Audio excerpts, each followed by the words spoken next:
My name is Mark. I'm 32 years old, and this happened in May 2023.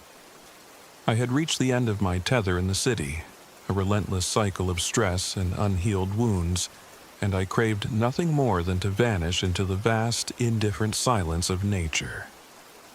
I set out for the Gila wilderness with my faithful dog, Rusty, seeking solace among rugged trails and unyielding peaks. I hoped that in the embrace of isolation, I might find some quiet redemption. Instead, I found a descent into a nightmare that would warp not only my sense of time, but the very essence of my reality. The journey to Gila Peak began on a crisp May morning. I drove for hours along winding mountain roads, the landscape gradually shifting from manicured suburbia to untamed wilderness. I arrived at the trailhead with a mix of excitement and apprehension, my backpack neatly packed with all the essentials: maps, a GPS device, a sturdy tent, some food supplies, and, of course, Rusty's leash and bowl. I remember the sunlight dancing on the rocky terrain as I started my hike, feeling a deep, almost primal connection to the raw landscape. The isolation was intoxicating. Within the first few hours of the hike, however, small anomalies began to manifest. My phone, which had been a trusted companion for navigation and communication, suddenly went dark with no warning. At first, I assumed it was a drained battery, despite having fully charged it before leaving. I checked my GPS next, only to find that the device was now erratic. Directions that once made perfect sense now pointed me toward paths that dissolved into nothingness, or even led me in circles. I dismissed these occurrences as technical glitches, minor nuisances in an otherwise perfect escape. But as the hours passed, my unease grew. Rusty, usually a jovial and carefree companion, started to act strangely. His ears would prick up at sounds I couldn't quite pinpoint, and he would frequently pause, staring intently at something just beyond my field of vision. At night, when I huddled in my tent listening to the whisper of the wind through the pines, I could almost swear that his low growls were in response to unseen voices. I tried to brush it off as a byproduct of the silence and unfamiliar surroundings, but a persistent chill of dread began to seep into my bones. After setting up camp near a small clearing on the slopes of Gila Peak, I attempted to light a campfire. The small pile of dry wood and kindling sputtered with life for a few moments before suddenly dying out. Strangely, it wasn't just that the fire refused to maintain its flame. It occasionally burst into flickers of unsettling, shifting colors, vivid reds that bled into icy blues, all the while emitting a faint, acrid odor that reminded me of something burned and long forgotten. I remember feeling as if the fire itself was warning me, its capricious dance of light a harbinger of the horrors to come. The following morning brought a new, disconcerting anomaly. I awoke in a cold sweat, the memory of a night filled with unexplainable sounds still echoing in my ears. Swinging my arms to fully awaken, I reached for the sleeping bag I had nestled around me for warmth. To my horror, I discovered it unzipped from the inside. The bag was completely empty, as if some unseen presence had slipped inside during the dead of night and made off with my only shield against the cold. I told myself that perhaps I was simply tired, that I must have misplaced it in the dark. But deep down, a gnawing fear told me that something was terribly amiss. I decided to pack up my camp and continue the hike, determined to reach a nearby ridge I'd read about in an old guidebook, a vantage point offering a panoramic view of the wilderness. The trail, however, soon became an ever-shifting labyrinth. Landmarks that I had noted on my paper map vanished, replaced by unfamiliar rock formations and gnarled trees. I realized with growing alarm that the maps I'd relied on were no longer accurate. It was as if the very landscape was rearranging itself, distorting time and space in a way that defied logic. It was during one of these disorienting stretches that I met Daniel, another hiker who seemed as lost as I was. He was a friendly, outgoing fellow with an easy smile and a natural charm that initially comforted me. We decided to travel together for a while, sharing supplies and insights in the hope of finding our way back to some semblance of normalcy. Daniel's optimism was infectious, and for a short time, I allowed myself to believe that our shared ordeal would end in mutual rescue and survival. But the camaraderie we shared was short-lived. As dusk fell on our second day together, the temperature dropped precipitously. We built a fire, a modest, trembling blaze that struggled against the encroaching dark, and began to share our stories. Daniel spoke of his own misgivings, how his phone had died mysteriously, how he too had experienced moments when time felt off. I tried to laugh it off, to dismiss it as the product of isolation and fatigue. But a part of me knew that we were venturing into territory far beyond the realm of natural explanations. That night, the sense of unease grew unbearable. I was awakened by Rusty barking furiously at the darkness outside our makeshift camp. Peering through the thin fabric of my tent, I saw nothing at first. Then I noticed a shape. A fleeting, ghostly figure standing just beyond the flickering glow of the dying fire. It was a woman, her form translucent and wavering, with sorrow etched deeply into her eyes. I later learned her name was Evelyn, a name that seemed to resonate with a haunting finality. Evelyn's presence was unnerving. It was as though she was not entirely a part of our world, yet she had chosen to manifest at the very edge of our fragile reality. I reached out to Daniel, whispering my alarmed observation, but he only offered a half-hearted nod, as if trying to reassure himself more than me. I couldn't shake the feeling that something was calling out to us, a call that drew us deeper into a nightmare. The next morning, as we hiked through a narrow, mist-enshrouded pass, our supplies began to fail us in inexplicable ways. My backpack, which had been securely strapped to my back, suddenly felt lighter. When I unzipped it to check on my food and water, several essential items were gone. Disappeared without any sign of forced entry. I found nothing but empty space and a lingering smell of decay. Daniel's pack fared no better. His supplies, too, had either vanished or rotted inexplicably overnight. The trail was strewn with hints of previous travelers who, like us, had been caught in this surreal, destructive cycle. It was then that the concept of time itself seemed to unravel. I began to experience moments where minutes stretched into hours, and then suddenly, events would repeat. I'd take a step forward, only to feel as if I had already taken that step countless times before. My internal clock became unreliable, and even Rusty's behavior, normally so predictable, started to exhibit patterns that defied logic. There were moments when the dog would bark at nothing, as if he recognized a presence from a previous loop, a presence that had already made its mark. Then came the day when things took a darker turn. Daniel volunteered to gather firewood for our camp, disappearing into the dense thicket with a confident stride that belied the chaos around us. Hours passed in agonizing silence. I tried to call after him, but my voice was swallowed by the oppressive silence of the wilderness. When he finally returned, he was not the man I had known. He was silent, his eyes vacant, his smile unnaturally prolonged and off-putting. He stared at me for an unnerving moment, blinking too little, as if controlled by a force that had replaced his very essence. The subtle shift in his demeanor was horrifying, a betrayal of the friendship we'd just begun to forge. I confronted him, asking where he'd been, what had he seen. Daniel's answer was a hollow murmur, a string of words that seemed rehearsed and devoid of his former warmth. As days passed, his behavior grew increasingly erratic.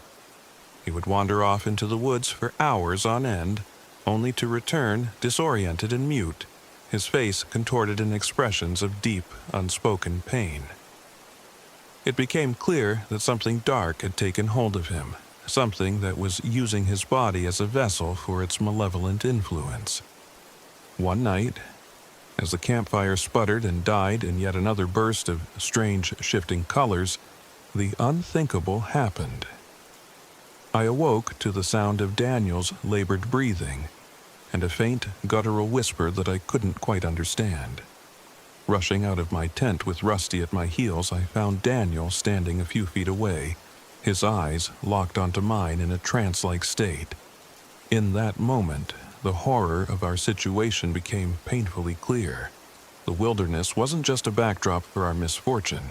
It was an active, malicious force, warping not only time, but the very nature of those who dared traverse it. In a violent, frenzied burst, Daniel lunged at me.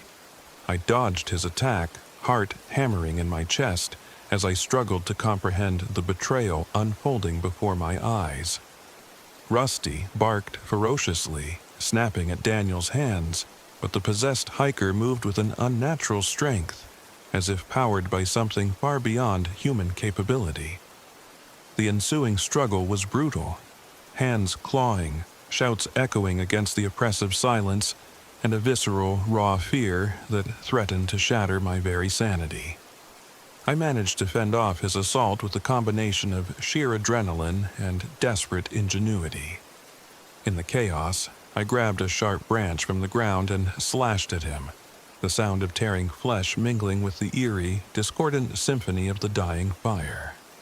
For a moment, as I staggered back, I saw a flicker of the man I once knew in Daniel's eyes, a fleeting glimpse of his true self buried beneath the monstrous influence. But it was too late. With one final guttural cry, he collapsed to the ground, his body convulsing as if trying to expel the demonic force that had overtaken him. I didn't linger to see what became of Daniel. With Rusty by my side, I fled into the dense forest, the feeling of being pursued never leaving me. Every shadow, every rustle of leaves, felt like the whisper of an unseen predator. The sensation that time itself was fracturing grew more acute with each passing moment. I began to lose track of days. What felt like hours merged into days, then days into an endless loop of terror.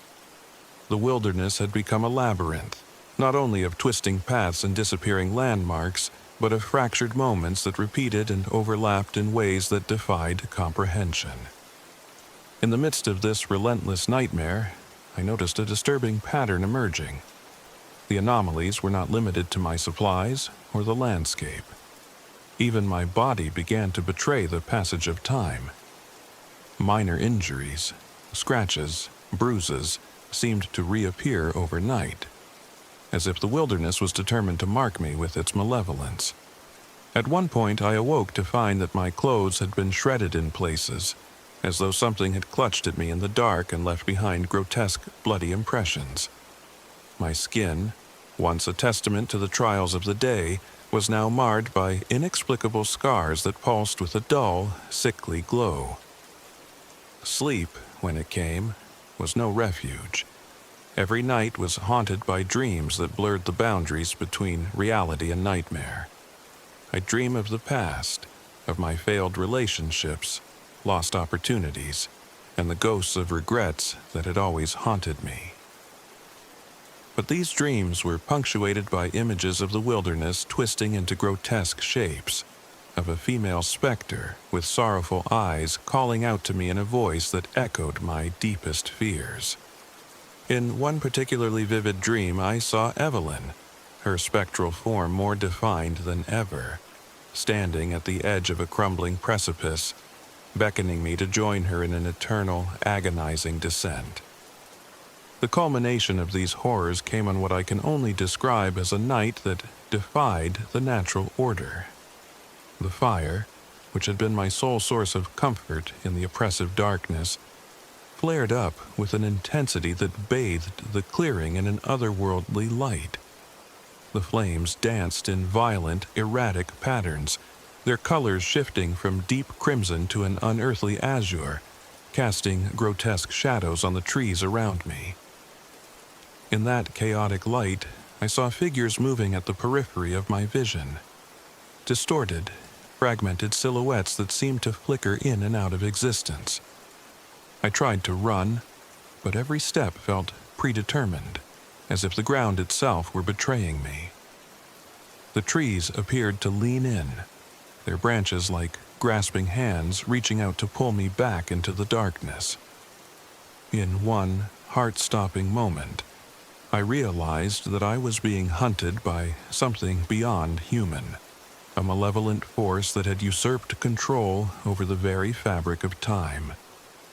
It was as though the wilderness had awakened a terrible, primordial hunger, one that fed on the despair and fear of those who dared trespass its ancient domain. The struggle reached a fever pitch when I found myself cornered near a rocky outcrop, the remnants of our vanished supplies scattered at my feet. The creature that pursued me was no longer an indistinct shadow. It had taken a form that was both horrifyingly human and monstrously inhuman. I saw in its eyes the twisted reflection of Daniel's vacant stare, and in that moment, I understood that the betrayal I had suffered was only a symptom of a far greater corruption. It was as if the very spirit of the wilderness had infected those who entered it, bending them to its will and turning friends into foes. Desperation lent me strength. I grabbed a sturdy branch from the ground and faced the creature head-on, my heart pounding in a rhythm that drowned out all rational thought. In the ensuing confrontation, every detail was seared into my memory. The sickening sound of tearing fabric and the crack of bone, the overpowering stench of decay, and the unrelenting, echoing groan of a tortured soul. I managed to land a devastating blow that sent the creature staggering, its unnatural strength faltering for a moment. That brief respite allowed me to break free and sprint blindly through the forest. Rusty close at my heels, his barks a constant, desperate plea for salvation. Yet, even as I ran, I could not shake the overwhelming sensation that time was fracturing around me. I encountered moments that defied linear progression. A fallen log lying in the middle of a sunlit clearing, only to vanish into a twilight haze. A brook whose waters ran red with a spectral glow, then turned clear as if nothing had happened at all. My sense of past, present, and future blurred into an indistinguishable smear of fear and pain. The wilderness was no longer just a backdrop for survival. It had become an active, malevolent participant in my torment. Eventually, exhausted and battered, I found a narrow crevice in a rocky hillside, a natural shelter from the relentless pursuit of the creature. There, in the cold, suffocating darkness, I allowed myself to collapse. My mind was a whirlwind of memories. The hopeful start of my journey, the sudden, inexplicable anomalies, Daniel's horrifying transformation, and the endless cycle of violence and despair that seemed to trap me. I clutched Rusty close, drawing what little comfort I could from his steady, loyal presence, even as the air around us vibrated with an ominous, unseen energy. I do not remember how long I remained in that craggy refuge. Hours, or perhaps days, passed in a distorted blur, with time losing all meaning. When I finally emerged, the forest seemed unnervingly still. I resumed my cautious trek, desperate to find any sign of civilization, or at least a way to reverse the unending cycle of terror. Every step was a battle against the encroaching dread that the wilderness was not finished with me yet. As I neared the edge of the Gila wilderness, a border where I hoped the warped time and space might yield to the normalcy of the outer world, I paused to survey the area. The landscape had changed irreversibly. What should have been a clear trail was now a twisted network of paths that led to dead ends and dark, foreboding hollows. The sensation of being watched, of unseen eyes tracking my every move, intensified. In the distance, I could make out the faint outline of a structure, a ranger station, perhaps, or an old homestead that might offer a chance at refuge. With one final surge of determination, I set off toward it, every muscle aching, every sense straining for any hint of salvation. The journey to that distant shelter was fraught with one final, horrifying twist. As I drew near, I saw a figure standing in the doorway of the dilapidated building. At first, I thought it might be another lost traveler, someone who had also fallen victim to the forest's dark influence. But as I approached, I recognized the vacant stare and eerily prolonged smile. It was Daniel, my once friend, now a grotesque shell of his former self. His presence there, standing silently in the doorway, was an unspoken accusation of betrayal and a manifestation of all the horror I had endured. For a moment, we simply stared at each other, two souls trapped in a nightmare of our own making. I tried to speak, to reach the remnants of the man he once was, but the words died in my throat. In that silence, I felt the weight of every misstep, every shattered hope. The wilderness had taken more than it could ever give back. It had twisted time, corrupted friendships, and left me with a final, crushing realization. Escape might be possible, but the scars, both physical and psychological, would never truly fade. Summoning every ounce of strength, I advanced on him. I could see in the flickering light the faint glimmer of recognition in his eyes, as if the true Daniel was struggling to break free from the malevolent force. But then his hand moved with unnatural speed, and in a flash of horror, he lunged. The attack was a desperate, final attempt to reclaim his identity, or perhaps to ensure that the cursed wilderness claimed one more victim. In the ensuing struggle, I managed to fend him off once again, my grip on reality slipping with every passing second. The final moments of that confrontation remain etched in my mind like a fractured reel of memories. I struck him with the branch one last time, and as he crumpled to the ground, his eyes finally fluttered shut, releasing the dark force that had possessed him. I stood there for a long silent moment, my chest heaving with exhaustion and grief, as I realized that even in victory there was no redemption, only a lingering dread and the knowledge that the forest's horrors were far from over. I gathered what little strength I had left, and with Rusty as my only constant companion, I forced myself to continue. The structure I had approached, the old ranger station, offered me temporary shelter and a glimmer of hope that I might somehow report what had happened. Inside, the walls were stained with the residue of past tragedies, and the sparse furnishings spoke of lives that had been abruptly upended by forces unknown. I sat in a corner, trying to piece together the shattered fragments of my memory, wondering if I would ever again experience a moment of normalcy. Days, or perhaps mere hours, passed in a haze.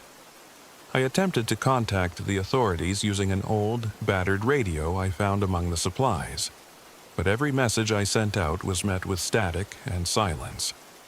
It became painfully clear that I was utterly alone, marooned in a wilderness where time was broken, and reality was a mutable nightmare. I began to document everything in a battered journal, each anomaly, each horrifying detail, in the hope that someone, someday, might piece together the truth of what had happened at Gila Peak. Even as I wrote, I could feel the oppressive presence of the forest closing in around me. Every rustle of leaves and creak of wood reminded me that I was still being watched, that the malevolent force that had twisted time was never far behind. Rusty, ever the vigilant guardian, remained alert, his eyes darting around the dim light as if he sensed an imminent threat. I could only hope that together we might find a way to escape this hellish limbo. In the final bitter moments of my ordeal, as I prepared to make one last desperate attempt to reach civilization, I paused and reflected on the countless betrayals, the horrifying anomalies, and the unyielding corruption that had defined my time at Gila Peak. I had crippled the entity, or at least managed to break its immediate hold, and had escaped the grasp of the twisted wilderness. But the victory was hollow. The memories of Daniel's tormented face, the spectral wails of Evelyn in the dark, and the endless cycle of violence and time distortion would haunt me forever. I left that forsaken place with Rusty by my side, our steps heavy with both physical exhaustion and the weight of what we had endured. The Gila wilderness receded into the distance, its secrets and malevolence etched permanently into my soul. Every time I close my eyes, I see the relentless shifting of time, the flashes of grotesque faces, and the unending echoes of a forest that refused to let go. Now, even as I attempt to rebuild my life in the city, I know that part of me remains back there, a prisoner of an altered timeline, forever caught between the normal and the unnatural. The scars of that expedition are not merely physical but run deep into my very being. In quiet moments, when the world is still and my mind drifts back to those forsaken trails, I can almost hear the whispers of a forgotten wilderness calling me back. And I wonder, with a dread that never fully fades, if one day I will have to return, to face the terrible truth that the horrors of Gila Peak are not confined to that remote, cursed expanse, but have followed me into the very fabric of my existence. I write these words not as a confession, but as a warning, a testament to the dark forces that lie in wait in the hidden corners of the world, where time can warp and reality can shatter. I do not claim to have all the answers. In truth, I remain haunted by questions I can never answer, memories that twist and repeat in an endless loop of despair. Yet, I have learned one undeniable truth. When nature itself becomes a living, breathing nightmare, survival is not measured by the distance you travel or the battles you win, but by the strength to carry on, even when every moment is steeped in dread. I carry the memory of that horror with me always, a scar that no amount of time or distance can heal. And though I have escaped the clutches of that malevolent wilderness, I know that its echoes will forever resonate in the corners of my mind, a constant reminder that some places are cursed beyond redemption, where the passage of time itself is a relentless, unyielding torment. As I close this journal, I leave you with this final thought. Sometimes, the greatest horror is not what lies outside, but what lurks within the shifting corridors of our own memory, waiting patiently for the moment when we are most vulnerable to its insidious call. I am Mark. I am forever changed, and I can only hope that sharing my story may spare someone else from wandering too far into the shadows of a world where time and terror intertwine in a dance that never truly ends.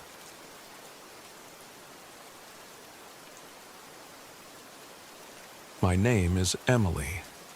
I'm 42 years old, and this happened in November 2022. I was a travel writer at a crossroads, a woman trying to escape a painful past and rediscover my spark amid the vast solitude of the American Southwest. With nothing but my thoughts and a desperate need to leave behind memories that clung like shadows, I rented a vintage RV and set out for the endless, barren highways near Carlsbad Caverns, New Mexico. I believed that the raw beauty of the desert and the isolation of the open road might heal my wounds. Instead, I would soon find myself ensnared in a nightmare that blurred the lines between reality and a creeping, malevolent force. The RV was an old model with a reputation for unreliability. Even before I hit the road, I couldn't shake the feeling that there was something off about it.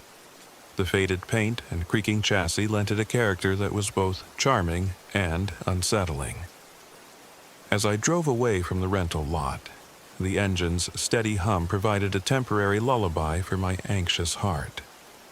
I clutched the steering wheel, wondering if this journey would finally allow me to escape my inner torment. It didn't take long for the RV's quirks to reveal themselves. Within the first few miles, the GPS unit on the dashboard began to behave erratically. Directions that once led me confidently down straight roads now spouted off into bizarre detours that twisted into unknown back roads. I pulled over at a rest stop and double-checked the maps I'd brought along. Crinkled, hand-drawn guides that now seemed at odds with the digital directions flickering on the screen. My phone, which had been a comforting lifeline to the world I was leaving behind, started receiving intermittent, cryptic messages. At first, they were vague, random strings of numbers and letters. But soon they began to form unsettling phrases that hinted at things I didn't want to understand. I shrugged off the oddities as the product of outdated technology and my own frayed nerves. Yet, as the miles ticked by, the isolation of the desert amplified every minor malfunction, every inexplicable glitch. The highways stretched out, barren and unending, the sun sinking slowly behind distant mesas as I ventured deeper into an emptiness that both terrified and fascinated me. Late in the afternoon, I pulled into an old, deserted RV park that lay off a narrow, forgotten road. The park was a relic of better times. Rusted trailers, cracked pavement, and a few abandoned picnic tables scattered under sparse clusters of scrub. Wandering among the overgrown paths, I found remnants of personal belongings, faded photographs, a child's toy left in the dust, and even a tattered diary with cryptic entries hinting at past tragedies. The air was heavy with the residue of loss and regret, a palpable aura that made my skin crawl. Despite the park's desolation, I felt an inexplicable pull, as if the ghosts of those who once called this place home were silently watching. I set up camp in a small, secluded spot near a gnarled Joshua tree, grateful for the quiet and the chance to regain some semblance of normalcy. As dusk crept in, I returned to the RV and settled in, determined to push aside the unsettling ambiance of the park. I powered up the old radio, hoping for a familiar station to anchor me to reality. Instead, the static gave way to ghostly voices, murmurs that spoke in halting, half-heard sentences, as though the machine were trying to relay secrets from a past long forgotten. I turned the dial frantically, but the voices only grew more insistent, their tones laced with sorrow and bitterness. That night, I was awoken by a series of knocks, soft, rhythmic, almost musical taps against the metal walls of the RV. My pulse quickened as I sat upright in bed, straining to listen. The knocks came again, punctuated by the low rumble of the wind outside. I grabbed my flashlight and peered out into the darkness, but the barren landscape revealed nothing more than shifting dunes and the occasional silhouette of a distant rock formation. My mind raced with the possibility that I was not entirely alone in that vast expanse. I clutched the flashlight tighter and tried to steady my breathing, chiding myself for letting my imagination run wild. The next morning, with a haze of fatigue and lingering dread, I resumed my journey. The RV's interior began to reveal more unsettling signs of a presence that defied explanation. In the early hours, I found that items I had neatly arranged, mementos, notebooks, even a half-filled mug of coffee, had inexplicably shifted. A travel journal that once lay on the shelf now rested on the floor, its pages splayed open as if beckoning me to read its contents. I rationalized these oddities as the result of my own disorientation, a mind playing tricks under the oppressive weight of solitude. Yet, deep within, a creeping sense of foreboding grew. It wasn't long before I encountered another traveler, a mysterious drifter whose presence felt as transient and shifting as a desert mirage. I met him at a dilapidated gas station, a lone structure that seemed abandoned except for the man leaning against the counter. His weathered face and deep-set eyes held stories untold, and his voice was low, laced with a warning as he spoke in riddles. "This RV," he said, almost as a whisper, carries more than memories. It carries a curse, a legacy of sorrow and betrayal. You must be careful on these roads. I stared at him, trying to decipher his cryptic words, but he only offered a sad, knowing smile before disappearing into the haze of the desert afternoon. His words echoed in my mind as I continued driving, the RV's unpredictable behavior compounding my unease. At one point, the navigation system led me onto a narrow, unmarked road that twisted through the desert like a serpent. The digital map flickered and glitched, showing landmarks that shouldn't exist. A crumbling stone archway, an ancient, abandoned homestead that vanished as quickly as it appeared.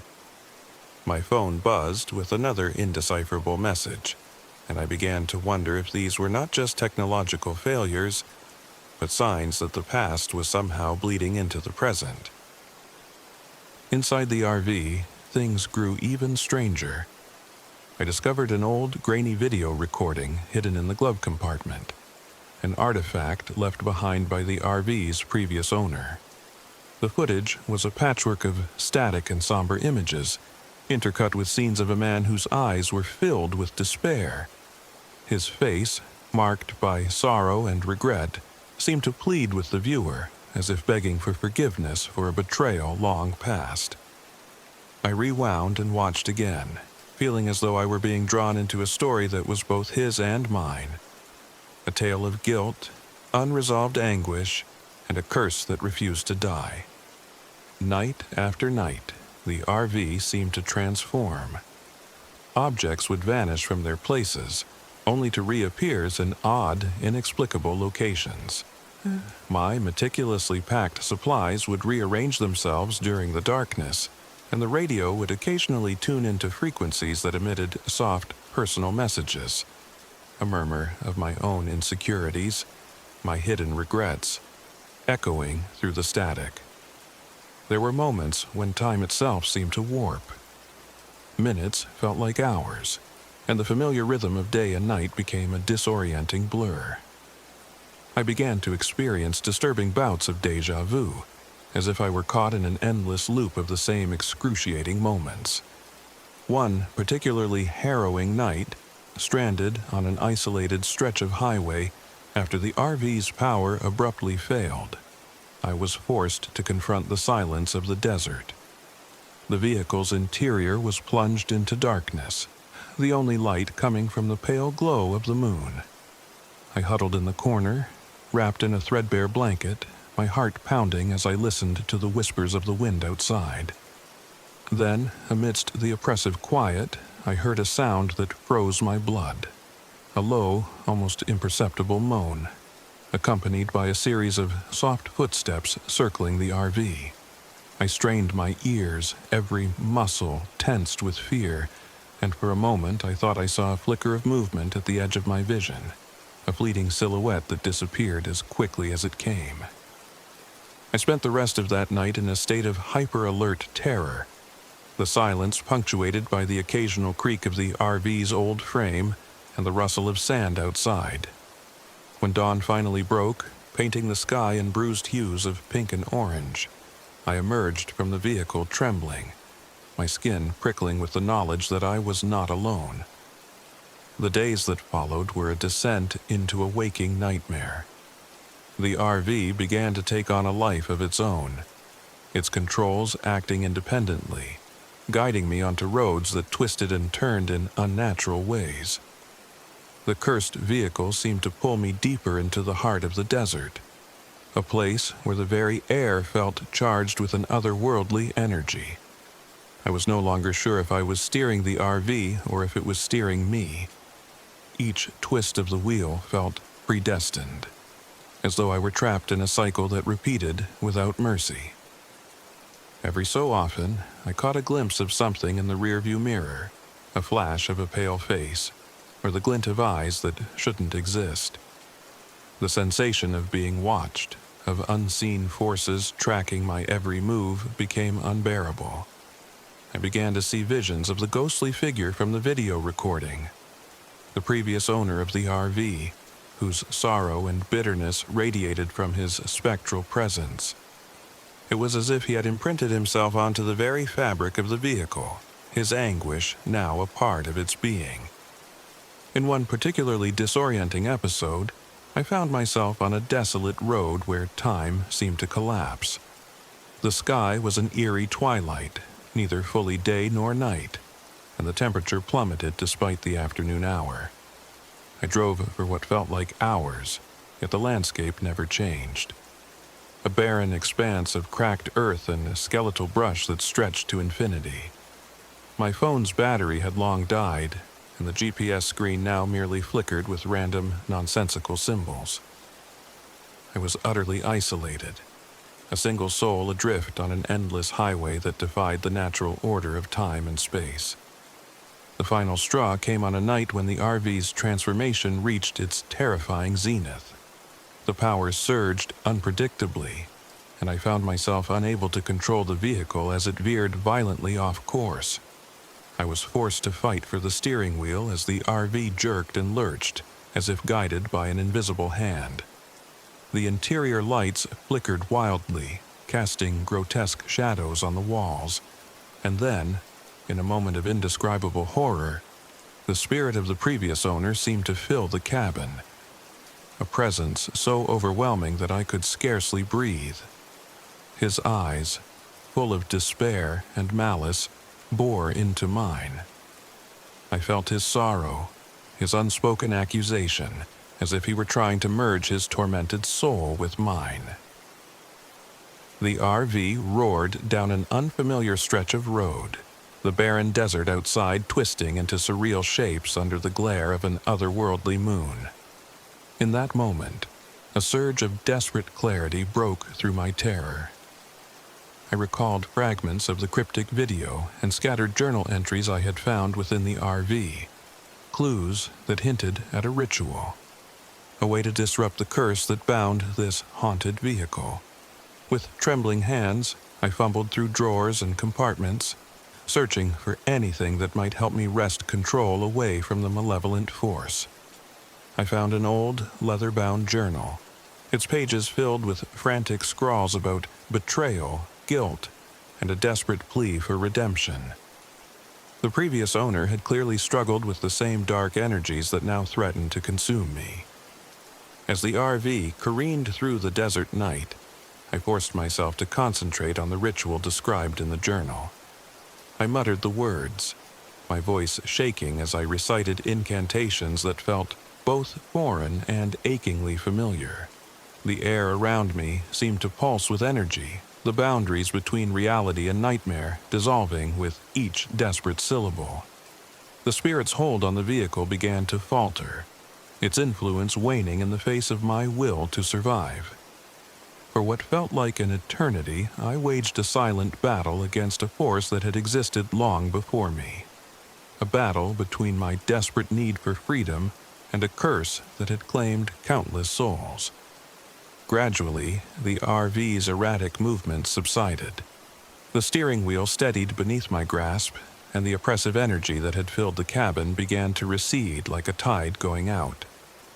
I sank back into my seat, exhausted and trembling, as the desert returned to its natural stillness. I did not know if I had truly broken the curse or merely stalled its inevitable return. The ghostly presence had been crippled for the moment, but I felt its lingering gaze in every flicker of the RV's lights, in every whisper of the wind outside. In the days that followed, I drove cautiously, every mile measured in quiet dread. I made a detour toward an abandoned service station, a place that offered temporary refuge and a chance to contact someone, anyone, about what had happened. The station was a relic of another era, its windows dusty and its sign creaking in the breeze. I spent hours there, trying to use an old payphone, but all my calls were met with nothing more than static. The desert remained silent, and the haunted memories of that cursed RV clung to me like a second skin. Every time I closed my eyes, I was transported back to that night. The RV's wild, uncontrollable surge, the anguished face of the previous owner, and the sound of my own desperate incantations. I wondered if the drifter's words had been a warning I had too easily dismissed, and if I was now forever bound to this nightmare. I left the service station eventually, resuming my journey with the lingering sense that the curse was not entirely defeated. I felt its presence in the quiet moments between destinations, a whisper on the wind that I could not quite escape. Even now, as I write these words in a modest motel room far from the desolate highways of New Mexico, I am haunted by the memory of that cursed RV. I continue to search for answers, to understand the forces that had ensnared me and transformed my journey into a trial of survival and sanity. The desert, with its endless skies and barren lands, taught me that sometimes the greatest terror is not a creature or a ghost, but the relentless pull of one's own past, a past that, like the shifting sands, refuses to be forgotten. I have since returned to my life as a writer, though the experience has left scars that run deeper than I ever imagined. Each time I set pen to paper, I feel the weight of that journey pressing down on me. The oppressive isolation, the eerie malfunctions of an old RV, the ghostly presence that once haunted its every corner. I have come to understand that some roads, once traveled, never truly let you go. The desert may appear empty and lifeless on the surface, but beneath its cracked earth lie secrets and curses that can reach out and claim you when you least expect it. I share my story not as a tale of triumph over darkness, but as a testament to the enduring power of isolation and the mysterious forces that lie in wait along forgotten highways. I do not know if the curse of that RV is finally broken, or if it has simply been biding its time, waiting for the next weary soul to wander too far from the light. All I know is that I survived, and every mile I travel now is marked by a vigilant caution, a constant reminder that in the vast, indifferent expanse of the desert, the past can come back to life in ways that shatter the very fabric of reality. My journey along those desolate roads remains a puzzle I cannot solve. A blend of technological failure, supernatural terror, and the raw, unyielding force of human vulnerability. And though I have escaped the RV's malevolent grasp, I carry with me the memory of its haunted corridors, the cryptic warnings of a drifter, and the lingering echo of a voice that once pleaded for redemption in the flicker of a dying radio. The desert has changed me forever, and in every long silent night, I am reminded that some curses never truly end.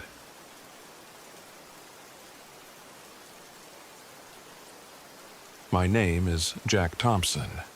I'm 36, and this happened in October 2019. I had spent too many years holed up in the city, drowning my sorrows behind a computer screen as a graphic designer.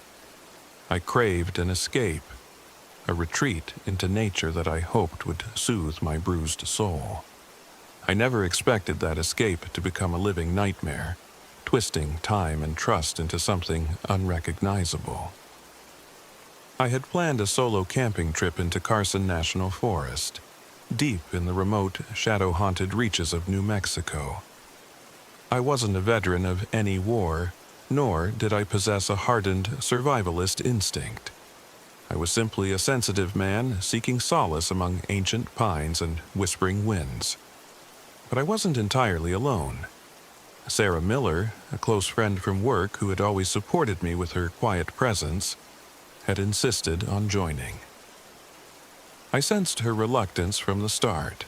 Her eyes hinted at secrets and hidden fears, but I convinced myself that two heads would be better than one in the wild.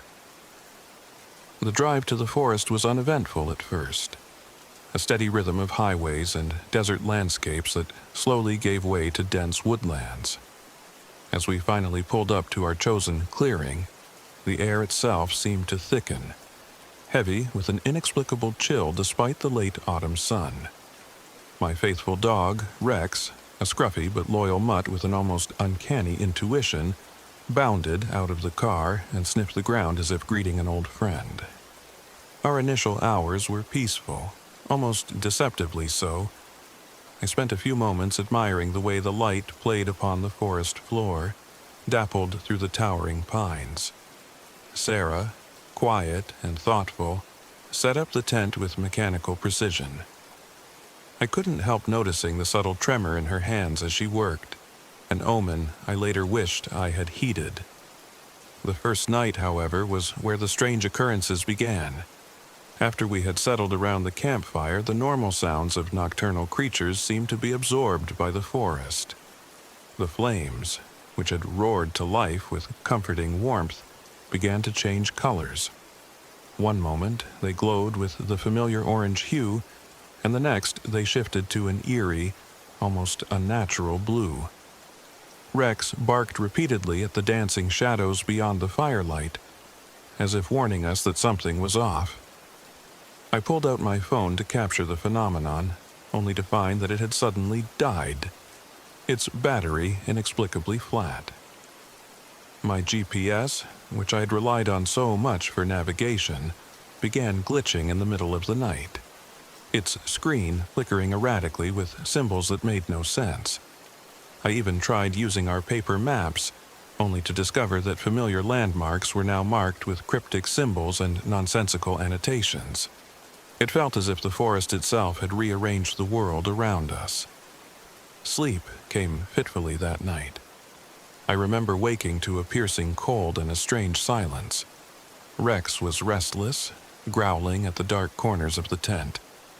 In a moment of half-sleep, I thought I saw a pale figure moving just beyond the flap. The memory of it still haunts me. The ghostly outline of a woman, her eyes brimming with sorrow and fury. The next morning, I unzipped my sleeping bag and found it empty, as if someone, or something, had slipped inside during the night. My supplies had been tampered with too. Food left in the backpacks had begun to rot rapidly, and in some cases the backpacks themselves had inexplicably vanished. Every practical contingency I had meticulously prepared for was unraveling before my eyes. Sarah's behavior grew increasingly erratic as the day went on.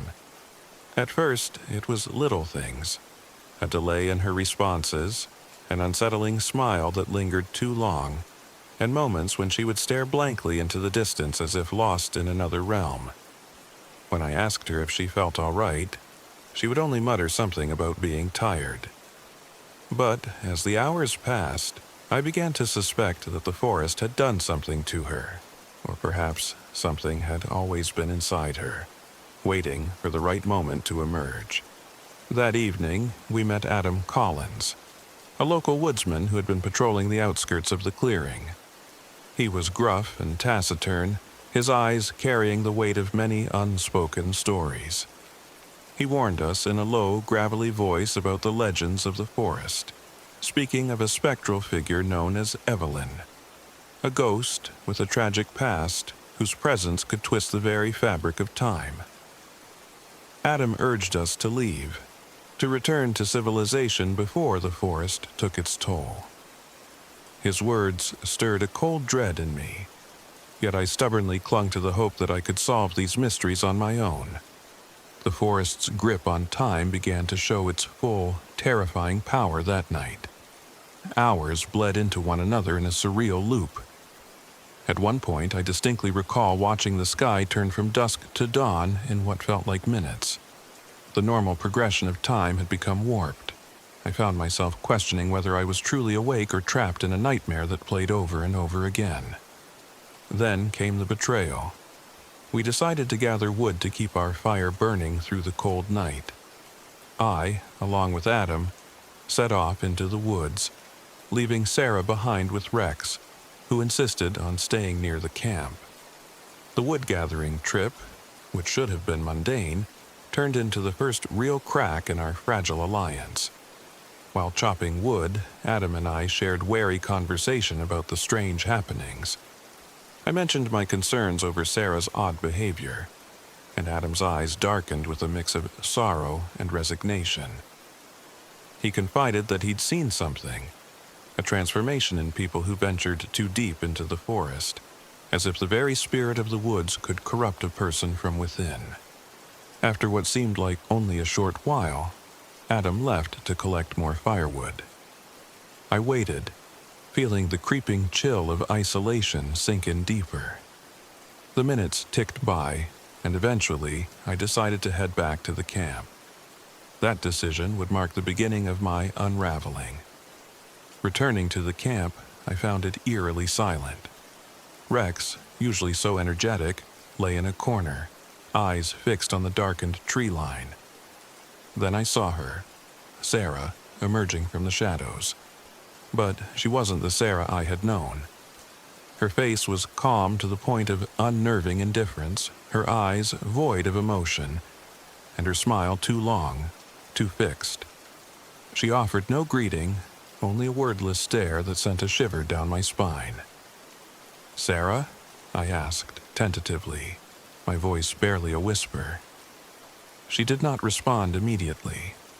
Instead, she gestured for me to follow her deeper into the forest, as if she were compelled by an unseen force. I hesitated, torn between loyalty and the terror that churned within me. Rex barked, trying to pull me back, but something in her gaze forced my compliance. I followed her, every step heavy with dread. It wasn't long before I discovered that Adam was missing. I searched the immediate area, calling out his name, my voice echoing eerily among the trees. The forest remained silent, save for the occasional rustle of leaves. I found traces of his presence, a few scraps of clothing snagged on a branch, an overturned canister of fuel, but no sign of his return. Panic gnawed at me. Then, as the twilight deepened, I saw him again, standing at the edge of a clearing, staring silently into the distance. Adam's appearance was unmistakably altered. His once weathered face was now pallid, his eyes glazed over with an unnatural emptiness, and his smile was fixed in a disturbing, vacant grin. He returned to the camp without uttering a word, his gait slow and mechanical. The day turned to night, and the forest seemed to tighten its grip around us. The usual sounds of nature were replaced by an oppressive silence, punctuated only by our labored breaths and the distant, mournful wails that seemed to echo from nowhere. Then, in the deep of night, horror struck in a way that shattered any remnants of sanity I might have clung to. I awoke to a blood-curdling scream that tore through the darkness. I bolted upright, heart pounding, and raced out of my tent, Rex at my heels. The camp was in chaos. I found a trail of blood leading away from our clearing, marked by splattered gore and torn fabric from Sarah's belongings. Following it, I stumbled upon a scene so gruesome it defies description. There, lying sprawled on the forest floor, was a fellow camper, a traveler we had met briefly at the beginning of our trip, whose limbs had been savagely mutilated. The precision of the cuts was mechanical, almost surgical, leaving me with a sickening certainty that some malevolent intelligence was at work.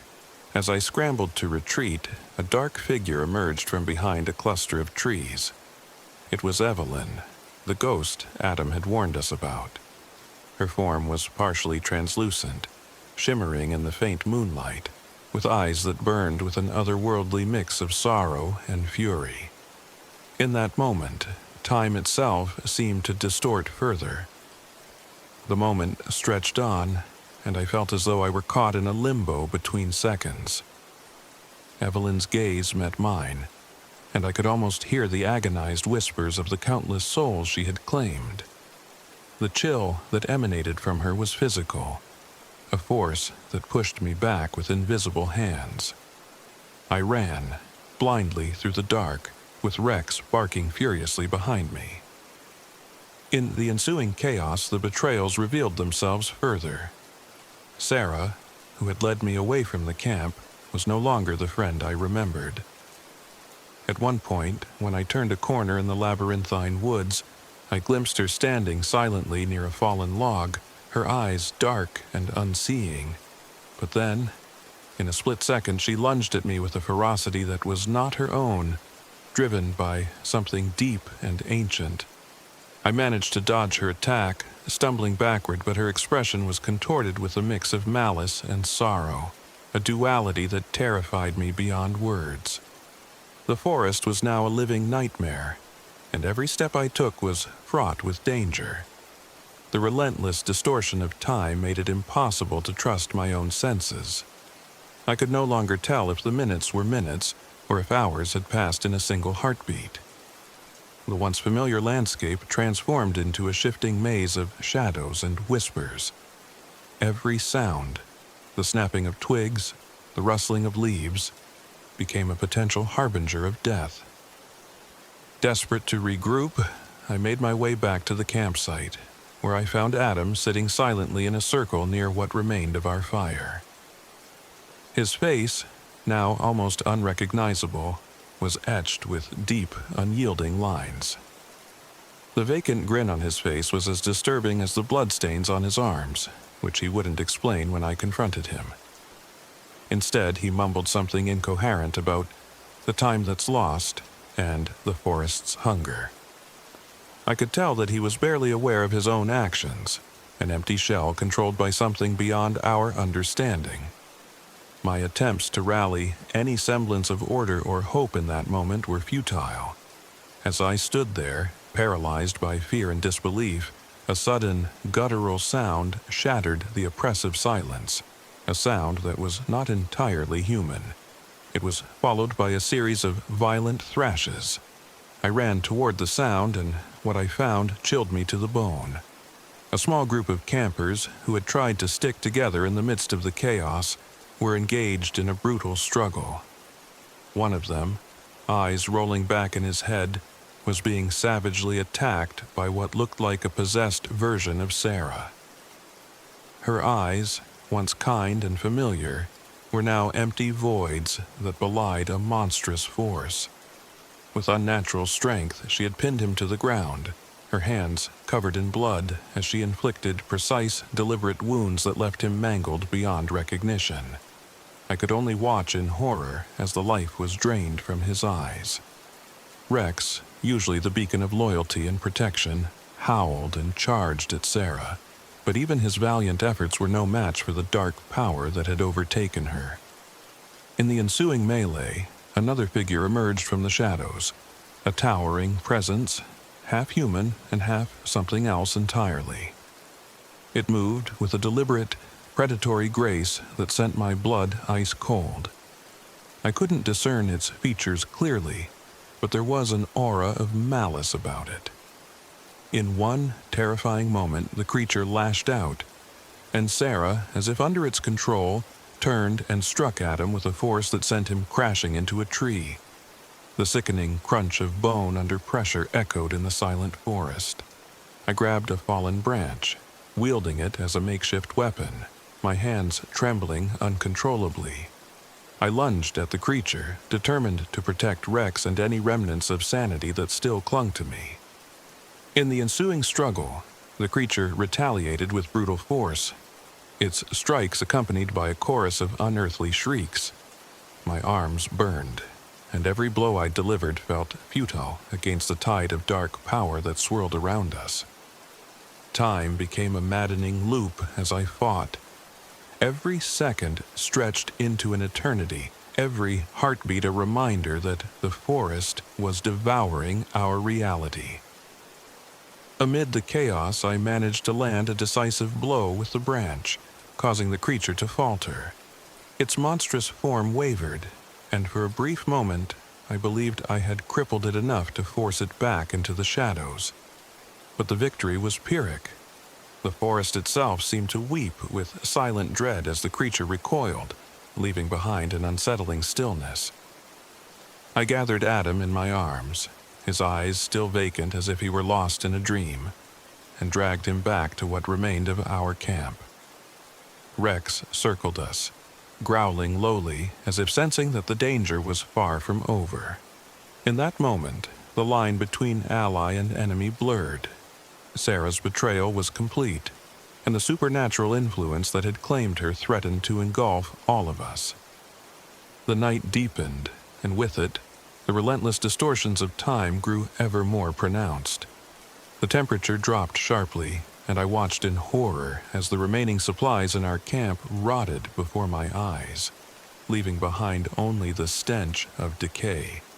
I tried to salvage what I could, but even the simple act of lighting a fire became a battle against an unseen force.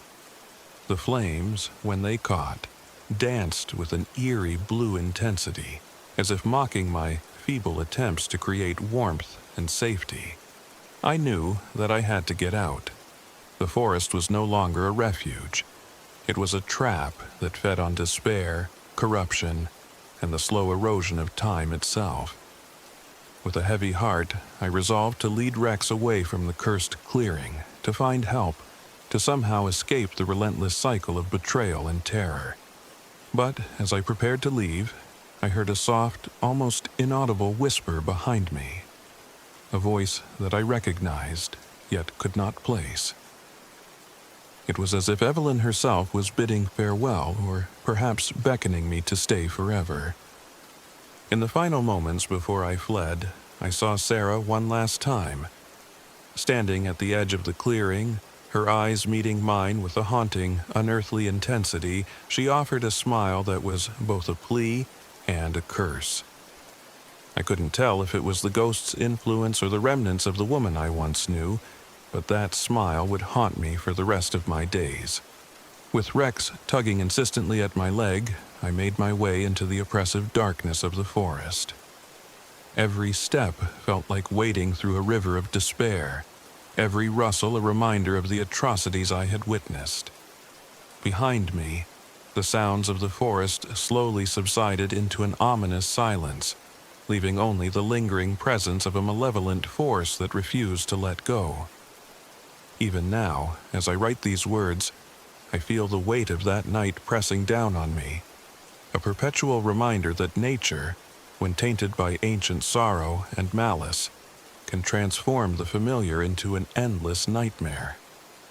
I often wonder if I truly escaped, or if the forest has simply altered my perception of time and memory. I see flashes of that cursed place in my dreams, and sometimes in the quiet moments before dawn, I swear I can hear the whisper of Evelyn calling my name. I have tried to return to normal life, to bury the memories beneath routine and the mundane clamor of city life. But every so often, when the wind is right, I catch a glimpse of something. A flash of blue flame in a reflection, or a shadow that moves against the natural order. I can never be sure if it's just my imagination, or a lingering reminder of the supernatural horrors that once reigned in the heart of Carson National Forest. That night changed me. I lost friends, saw betrayal at its most raw, and confronted forces that defy the rational mind. I learned that in the midst of terror, time itself can unravel, and the line between life and death, sanity and madness, becomes disturbingly blurred. As I continue to live with the aftermath of that cursed weekend, I carry with me the silent screams of the forest, a grim reminder that some nightmares never truly end. They merely wait in the shadows for the next soul, brave or foolish, enough to wander into their embrace. Even now, when I hear the distant howl of a dog in the night, or catch the glint of unnatural blue in a dying ember, I feel the forest's call, and I wonder if one day I might be forced to return to that twisted realm of betrayal and horror, a realm where time is but a fractured memory and where every smile hides a secret, and every whisper speaks of a ghost's eternal sorrow.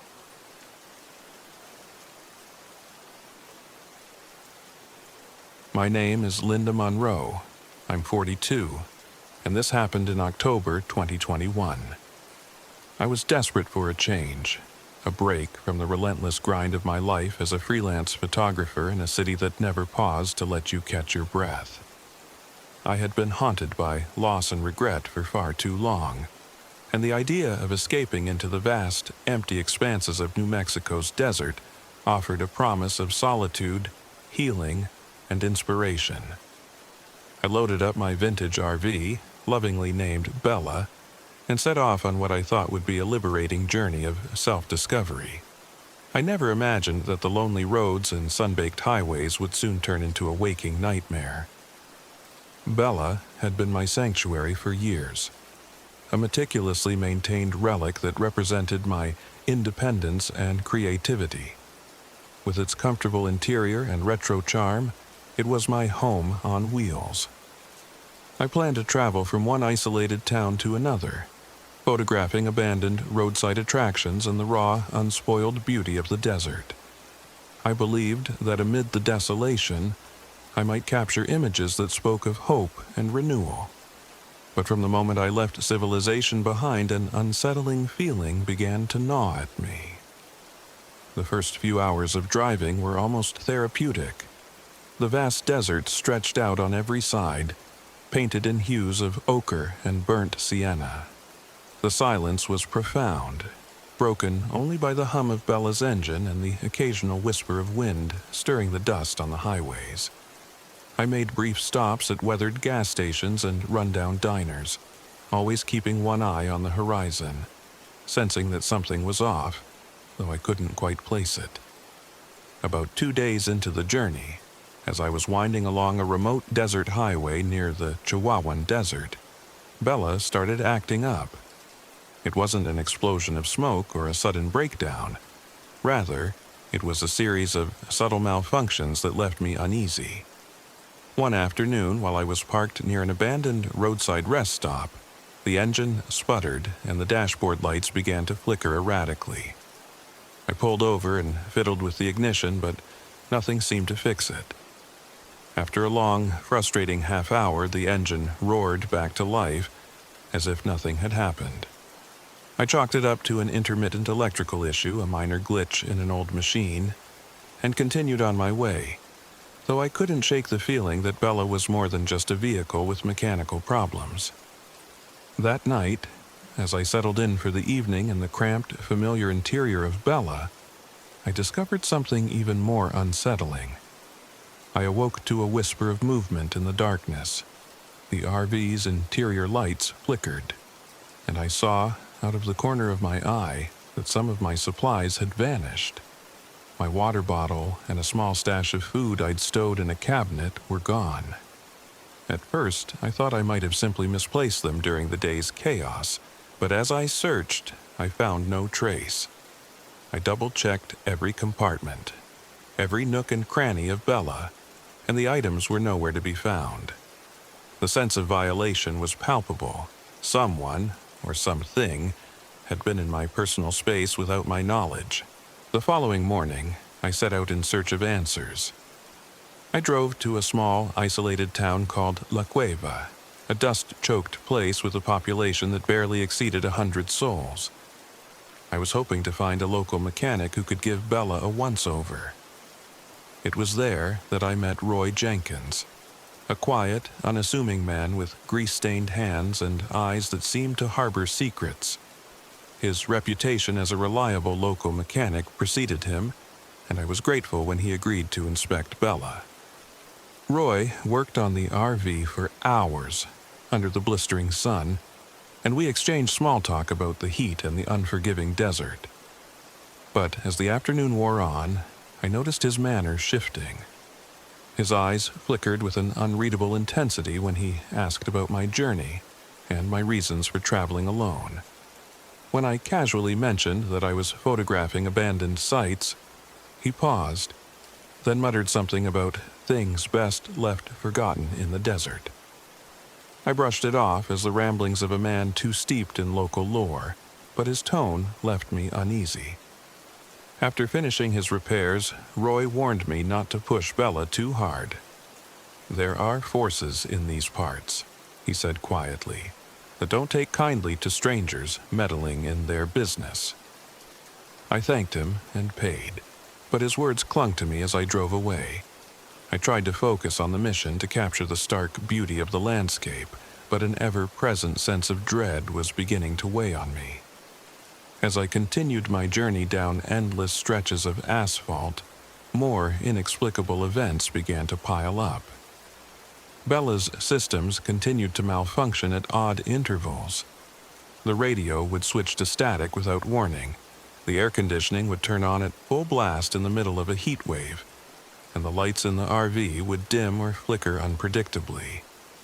I started receiving anonymous text messages on my phone, a battered old model I still used as a backup. Messages that simply read, "You shouldn't be here," and "Your past will find you." I couldn't trace the sender, and each message left me more paranoid. One particularly sweltering afternoon, I pulled off the road near a crumbling roadside motel that had clearly seen better days. I set up my camera equipment, intending to capture the play of light and shadow on the weathered walls. The motel, abandoned and eerie, seemed to exude a melancholic aura. As I snapped photographs, I noticed movement out of the corner of my eye. A figure standing in the doorway, watching me. I blinked, and the figure was gone. For a moment, I questioned whether I was imagining things, but the lingering sense of being watched was undeniable. That evening, while parked under a sprawling mesquite tree, I decided to try calling the local police department to report my increasingly bizarre experiences. The line was busy, and I eventually got through to Officer Martinez, a man with a gravelly voice who identified himself as a longtime resident of the area. He listened patiently as I recounted the strange occurrences in the unnerving text messages. "There's a lot going on out there," he said cryptically, "and sometimes the desert does strange things to people. You need to be careful."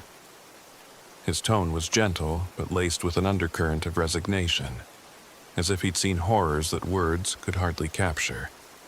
I spent that night restless, unable to shake the feeling of being pursued, not by an overt threat, but by an invisible presence that tailed me through the barren night. I barely slept, and when dawn finally broke, the first rays of sunlight did little to dispel the foreboding that clung to me like a second skin. The turning point came when Bella broke down completely on a lonely stretch of highway outside of La Cueva. The RV's engine died in a sputter, and no matter how many times I turned the key, it remained silent. With no cell service and the scorching desert sun overhead, panic set in. I was stranded. I dragged Bella to the side of the road and waited, hoping for help that might never come. After what felt like an eternity, a dusty pickup truck pulled up. Out stepped a man I recognized from Roy's workshop. A man who introduced himself as Hector Garcia. He was tall, with a cold, calculating gaze that made me shiver. "I heard you were having trouble," he said, his voice smooth and deceptively friendly. "I can help you get Bella running again." I hesitated, but with no other option, I accepted his offer. Hector led me to a rundown garage on the outskirts of a tiny, shuttered town. The place reeked of oil and something far less pleasant, a mix of decay and desperation. In the garage, Hector's demeanor shifted subtly. He was no longer the helpful stranger, but a man whose eyes hinted at dark secrets. As he worked on Bella, I couldn't help but notice a series of crude symbols and coded messages scrawled on the walls, hints of a hidden underworld I was not prepared to face. When I inquired about them, Hector only smiled thinly and said, "Some things are better left alone, Miss Monroe." That night, after Hector had supposedly fixed Bella, I tried to start the engine. It roared to life, but the relief was short-lived. While driving back along the empty highway, I began to feel like I was being followed. I saw the same unmarked vehicle trailing me at a distance, a dusty van with darkened windows that seemed to appear and vanish in the heat haze. My heart pounded as I tried to shake the feeling of eyes watching my every move. I kept my foot on the gas, hoping to outrun whatever was stalking me, but the van remained in the rearview mirror, persistent and ominous. I soon discovered that Bella was not just plagued by mechanical failures. It was as if someone, or something, was deliberately sabotaging my journey. Supplies began to vanish from my storage compartments. Small but essential items like extra water, fuel canisters, and even a few cherished photographs that I had brought along. The more I searched, the more convinced I became that I was not alone on these desolate roads. A few days later, in a twist I could never have foreseen, I found myself in a standoff on a lonely stretch of highway near an abandoned rest stop. The unmarked van had finally made its move.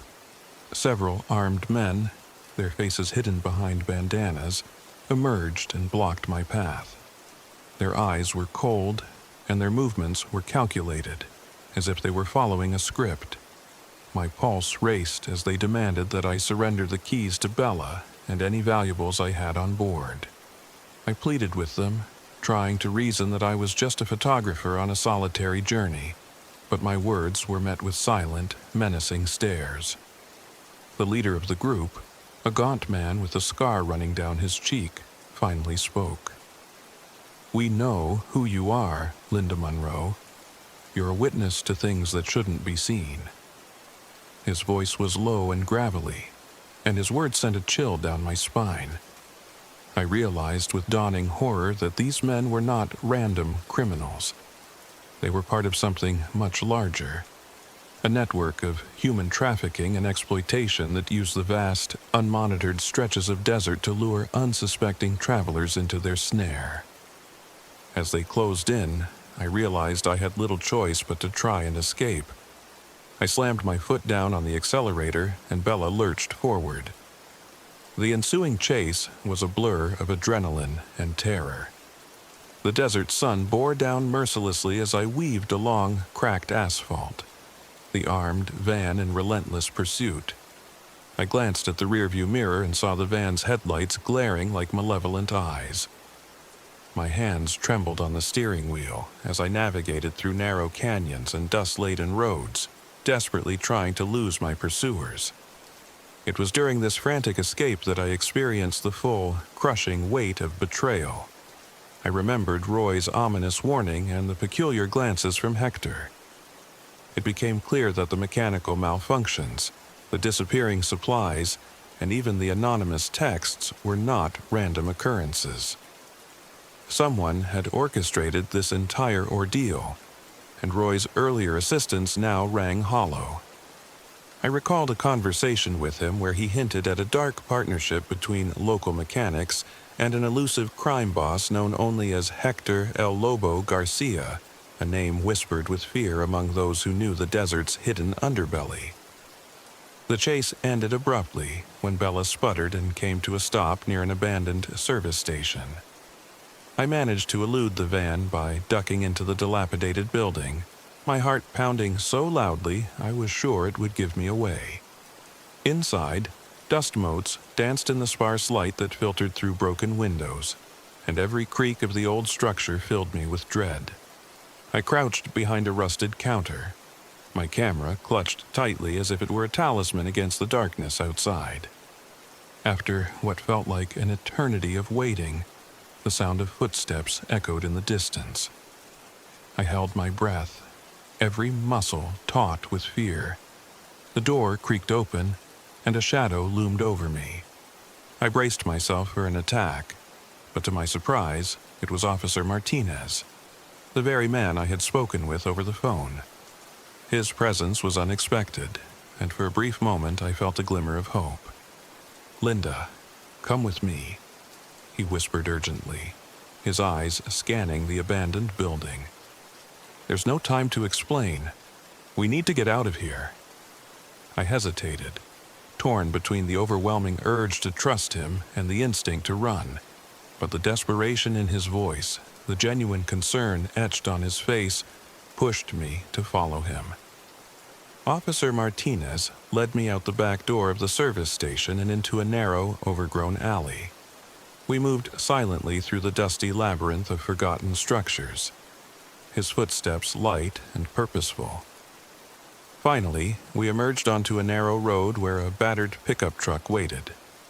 I climbed in without a word, and he drove off at a steady pace, leaving the abandoned station and the pursuing van far behind.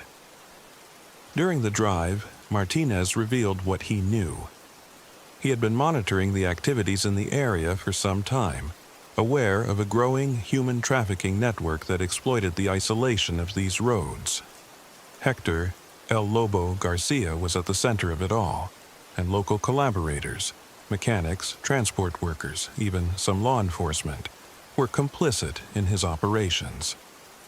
My unfortunate encounter with the van was no random act.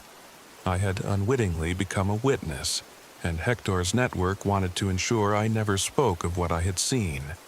The revelation left me reeling. I had come into the desert seeking solitude and artistic inspiration, only to be plunged into a maelstrom of human cruelty and organized exploitation. I wanted to trust Officer Martinez, but I also knew that in this lawless expanse, loyalties were as shifting and unpredictable as the desert sands. Yet, at that moment, I had little choice but to cling to the hope that he might be an ally. For the next several days, I stayed with Officer Martinez in a small, hidden safe house on the outskirts of La Cueva. We pored over maps and documents, trying to piece together the network that had ensnared me. I learned that Hector's operations were vast, extending across multiple counties and even into neighboring states. His influence was deep, and the people who worked for him were relentless in their pursuit of control and profit. I realized that my only chance of escaping this nightmare was to gather as much evidence as I could and expose the network, even if it meant risking my life. Yet, even in the relative safety of the safe house, I could not escape the oppressive atmosphere. Bella, my beloved RV, was still out there, likely compromised and possibly being used as a lure to trap more unwitting travelers. I found myself haunted by the thought that the very sanctuary I had cherished was now a tool of manipulation and terror. One sweltering evening, just as the sun was dipping below the horizon, painting the desert in blood-red hues, I made the decision to return to Bella. I needed to retrieve my camera and any evidence I could salvage from the vehicle. Officer Martinez urged me to reconsider, but I was determined. I left the safe house, taking a side route to avoid any patrols, and drove cautiously toward the location where Bella had been abandoned. The desert at dusk was a haunting landscape. Shadows stretched long and thin, and every rustle in the brush seemed laden with hidden menace. When I finally reached Bella, the RV looked exactly as I had left it. An aging, charming relic now marred by the scars of neglect and vandalism. The windows were smeared with dust, and the door hung slightly ajar. I hesitated for a moment, feeling as if the vehicle itself were watching me, but pressed on. Inside, I found chaos.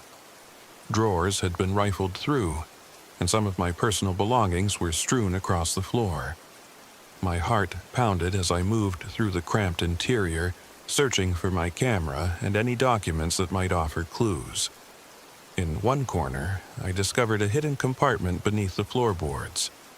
Inside, wrapped in a faded cloth, were several documents, a ledger, photographs of victims, and even a few small trinkets that seemed to serve as tokens of control. Among the documents was a note scrawled in hurried handwriting. They watch. They know. Trust no one. I felt a chill run down my spine. As I gathered the evidence, the RV's engine roared suddenly to life. I froze, fear gripping me as I realized that someone was inside. The door creaked open, and in stepped a figure I recognized all too well, Roy Jenkins. His face, once friendly and reassuring, was now etched with a cold, calculating expression. In his hand he held a heavy wrench, its metal glinting in the dim light. "Linda," he said softly, as if apologizing for an inevitable betrayal. "I'm sorry it had to come to this." Before I could react, he lunged at me. Panic surged through me as I dove behind the seat, clutching the documents to my chest. The ensuing struggle was desperate and brutal. Roy's blows were heavy and unrelenting. and I could feel the sting of each impact as I fought to defend myself. In the struggle, the RV's interior became a battlefield. Shelves toppled, papers scattered, and the precious evidence I had gathered threatened to be lost. I managed to push Roy away long enough to grab a metal rod from a broken cabinet. With trembling hands and a surge of adrenaline, I struck him. His eyes widened in shock as he staggered back, clutching his side. "I never wanted to hurt you, Linda," he rasped, his voice a mix of pain and regret, "but you left me no choice." In that moment, I understood that Roy had been coerced into working for Hector, an unwilling pawn in a game of power and exploitation. I forced Roy to the ground and tied him up as best I could with some spare rope I found in the RV. I wasn't sure if he was a genuine ally now, or just another enemy, but I needed answers. With Roy subdued, I gathered the remaining evidence and made my way back to the safe house, every step heavy with the knowledge that I was now entangled in something far darker than I had ever imagined. Over the next several days, I worked with Officer Martinez to compile the evidence into a coherent narrative. We contacted a trusted journalist in a nearby city, someone known for exposing corruption and organized crime. I hoped that once the story was out, Hector's network would crumble, and the innocent victims would finally receive justice. But as we began to piece together the evidence, strange things started to happen again. The safe house was not as secure as we believed. I began to notice signs that we were being watched. A car lingering too long on a distant road. A shadow moving where it shouldn't. It felt as though the desert itself was conspiring to keep the truth hidden. One night, as I lay awake in the safe house, the sound of footsteps echoed outside my window. I crept to the door and peered out into the darkness. There, illuminated briefly by a passing car's headlights, was a figure standing motionless. I couldn't tell if it was a man or a woman, but the presence was undeniable. A silent sentinel watching from the edge of the world. I locked the door, heart hammering in my chest, knowing that the net was closing in. The final confrontation came on a stormy afternoon when Hector El Lobo Garcia himself appeared at the safe house. His presence was imposing. A tall, gaunt man with eyes that seemed to bore into your very soul. He entered without knocking, as if his arrival were both expected and inevitable. "Linda Monroe," he said, his voice smooth and chilling, "you have seen too much." He gestured, and armed men emerged from the shadows outside. Officer Martinez, caught between duty and fear, tried to negotiate, but Hector's words left no room for compromise. A violent struggle ensued. In the chaos, I managed to fend off one of Hector's henchmen with a heavy blow, but the situation rapidly deteriorated into a desperate battle for survival. The safe house, once a supposed refuge, became a war zone. Gunshots shattered the oppressive silence, and the acrid smell of burning wood filled the air. I clutched the evidence tight to my chest as I fought to escape.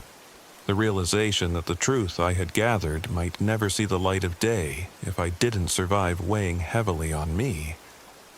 In the midst of the firefight, I found myself separated from Officer Martinez and trapped in a corridor with no clear exit.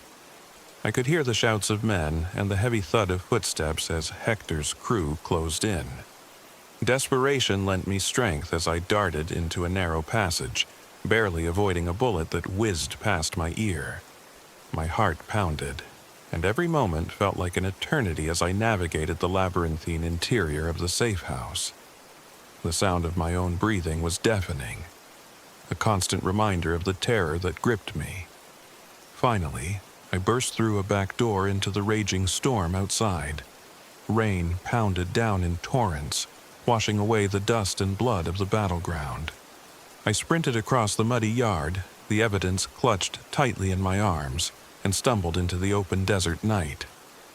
I didn't look back as I ran, knowing that each step was a fight for my life against a relentless enemy. Hours later, I found refuge in an abandoned farmhouse on the outskirts of the desert.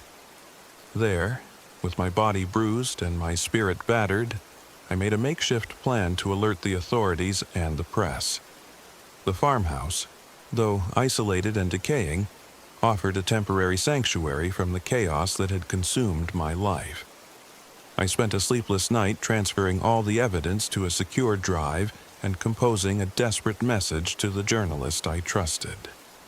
I knew that if I didn't act soon, Hector's network would silence me forever. In the days that followed, as the authorities finally arrived and began to dismantle parts of the trafficking ring, I was left with scars that would never truly heal. The betrayal of those I once trusted, the unending terror on deserted roads, and the knowledge that the desert holds secrets too monstrous to comprehend had changed me irrevocably. Officer Martinez continued his work, his loyalty now cemented by the brutal events we had both endured. Roy Jenkins, having confessed everything before succumbing to his injuries, became a symbol of the tragic choices forced upon people caught in Hector's web. I eventually returned to the city, but the desert never left me. The images of endless highways, the oppressive heat, and the lurking figures in the dark became recurring nightmares. Bella, the cherished RV that once symbolized freedom and creativity, now represented the fragile boundary between safety and the unfathomable cruelty that can lie hidden beneath the veneer of everyday life. Even now, when I walk through crowded streets or hear the distant rumble of an engine, I am reminded of that ordeal. The story I endured, the betrayal, the chase, the violent confrontation, has left me forever wary of trusting the world at face value. The desert had taught me that isolation can breed not only introspection but also a darkness that feeds on one's vulnerabilities. I've tried to rebuild my life, to find solace in my photography again. I return to work, lens in hand, but sometimes the images I capture bear an unsettling quality, a hint of the shadows that lurk just beyond the light. And every now and then, I receive a text message on my old, battered phone. A simple message that reads, "They know." In those moments, I shudder, knowing that while I may have escaped that nightmare, the desert and its hidden terrors remains a part of me, forever etched into my memory. I carry the weight of that experience like a scar, a reminder that beneath the surface of the familiar can lie horrors so profound that even the brightest light cannot fully dispel them. And so, as I continue my work and my life, I remain ever vigilant, aware that in a world where betrayal and exploitation can hide behind the most ordinary faces, true safety is a fragile illusion, easily shattered by the darkness that sometimes emerges from the lonely roads of the desert. In the end, I learned that the desert is not just a barren landscape, but a living entity with secrets and a will of its own. It watches, it waits, and sometimes it reaches out to those who dare to wander its lonely highways. And while I have exposed a part of its darkness to the world, I know that the memories and the terror of those days will haunt me for as long as I live.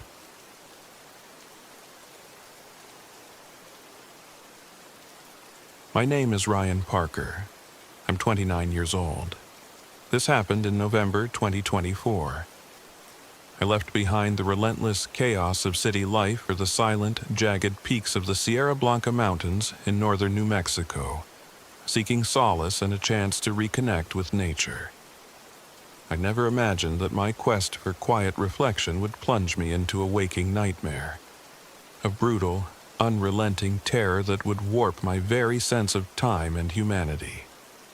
I arrived in the shadow of the mountains with my faithful companion, Max, a loyal German shepherd with a keen sense for danger. I'd heard whispers from local elders about the ancient energies and tragic legends haunting these parts. I wasn't a veteran of any wars or supernatural encounters, just a weary soul searching for meaning, healing old wounds with long, solitary hikes and quiet nights under a starlit sky. The drive up was uneventful, the kind of monotonous journey that lulls you into a false sense of security. I had packed my trusted gear, my phone, GPS device, maps I'd marked carefully, a sturdy sleeping bag, and a reliable backpack filled with essentials. But as soon as I set up camp near an old, crumbling cabin deep in the forest, strange things began to happen. On the first night, while I built a small fire to fend off the biting cold, I noticed the flames danced erratically, sometimes bursting into an otherworldly blue or green before dying down to a feeble flicker. The usual, comforting crackle of burning wood was replaced by an eerie silence punctuated by soft, distant whispers. At first, I dismissed these phenomena as tricks of the wind and my overactive imagination. But then my phone died abruptly, despite being fully charged when I arrived. I tried to restart it repeatedly, but nothing happened. The GPS on my handheld unit started glitching uncontrollably, and the maps I'd relied on for navigation soon appeared inconsistent with the terrain. I'd marked a trail along a ridge, yet as I followed it, the path twisted into unfamiliar, almost impossible loops, as if the very earth were shifting beneath my feet. As night fell, I sat by the dying embers of my fire, penning my thoughts in a worn journal. I noticed something strange. The clock on my digital watch reset inexplicably. When I checked the sky, the stars seemed to flicker in and out of alignment. It was as though time itself had begun to unravel. I could feel it in the air, a slow, creeping distortion that made every shadow and sound feel imbued with malevolent intent. The following morning brought further unsettling discoveries. I awoke shivering in my sleeping bag only to find it unzipped from the inside. My heart pounded as I examined it, finding no sign of intrusion, only an uncanny, deliberate reversal that suggested someone or something had been inside my camp.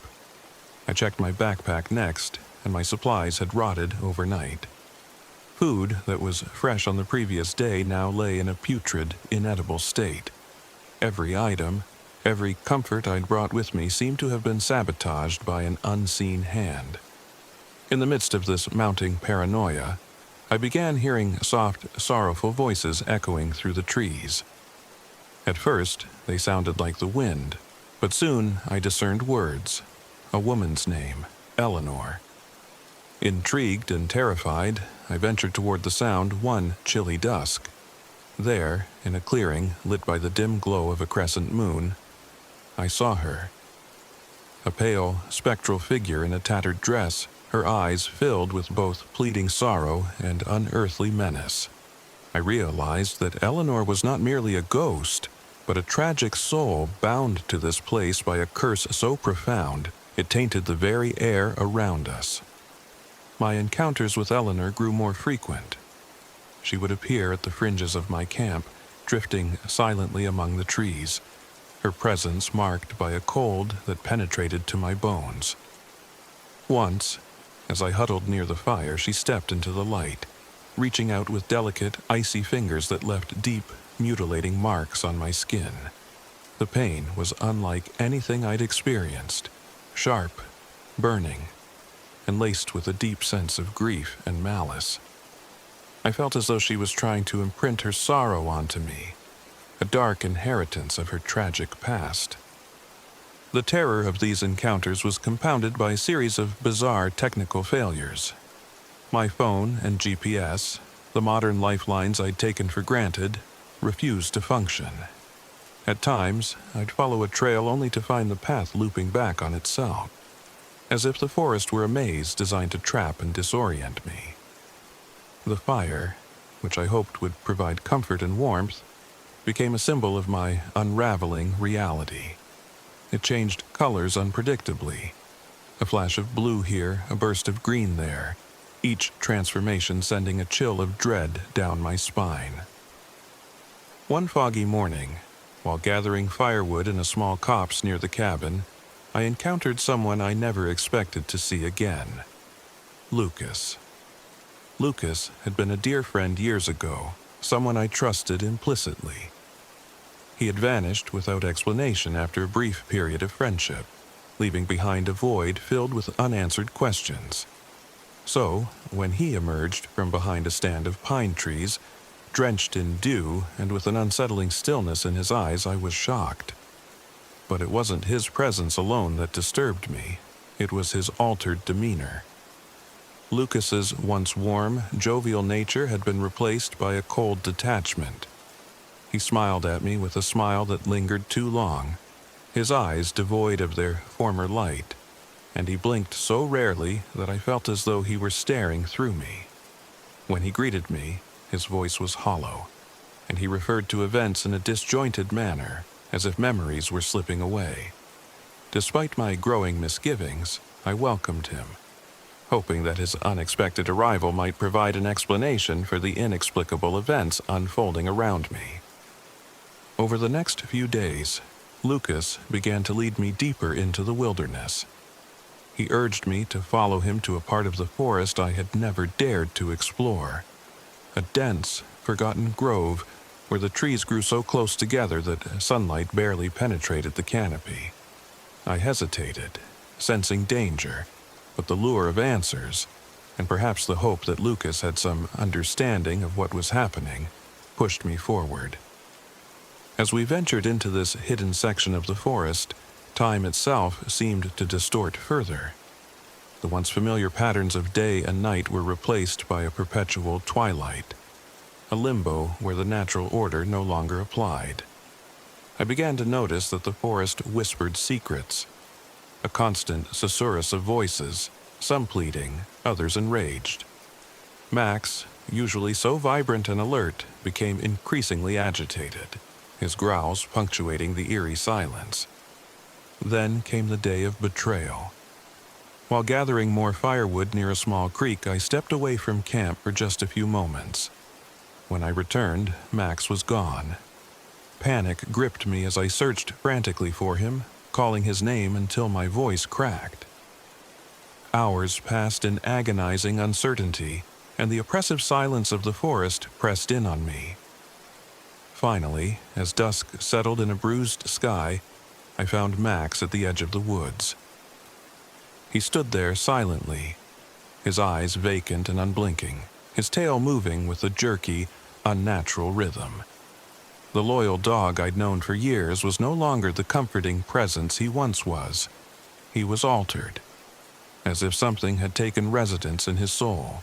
That night, unable to shake the dread that had seeped into every fiber of my being, I tried to reason with Lucas about these strange occurrences, but his answers were cryptic and disturbing.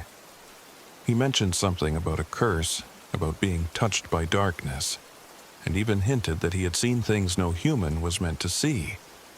It was clear that Lucas was no longer the friend I once knew. In his eyes, I glimpsed a betrayal that cut deeper than any physical wound, a realization that he had been manipulated, perhaps even possessed, by the same malevolent force that haunted these mountains. The turning point came during a particularly violent encounter with Eleanor's spirit.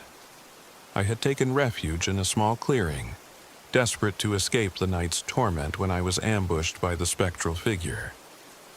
Eleanor's form was more vivid than ever, her dress torn and fluttering as if caught in an unseen gale, her eyes wild with a mix of sorrow and rage. As she advanced, she reached out, and I felt her icy fingers trace along my skin. The marks she left were horrific. Deep lacerations that bled profusely, the wounds twisting into grotesque shapes, as if the very essence of my being was being torn apart. In that moment of excruciating pain and terror, Lucas appeared behind me, his face a mask of both pity and malice. He whispered that this was the only way to break the curse, that by embracing the darkness, I could free myself. I recoiled, sensing that his words were laced with betrayal. But before I could react, the forest erupted in chaos. A scream, agonized and guttural, cut through the night. I spun around to see a fellow traveler, a man I'd briefly met at camp earlier that day, being savagely attacked by a figure that resembled Lucas. His limbs were twisted in unnatural angles, his eyes gouged out, and blood pooled around him in a macabre display of violence.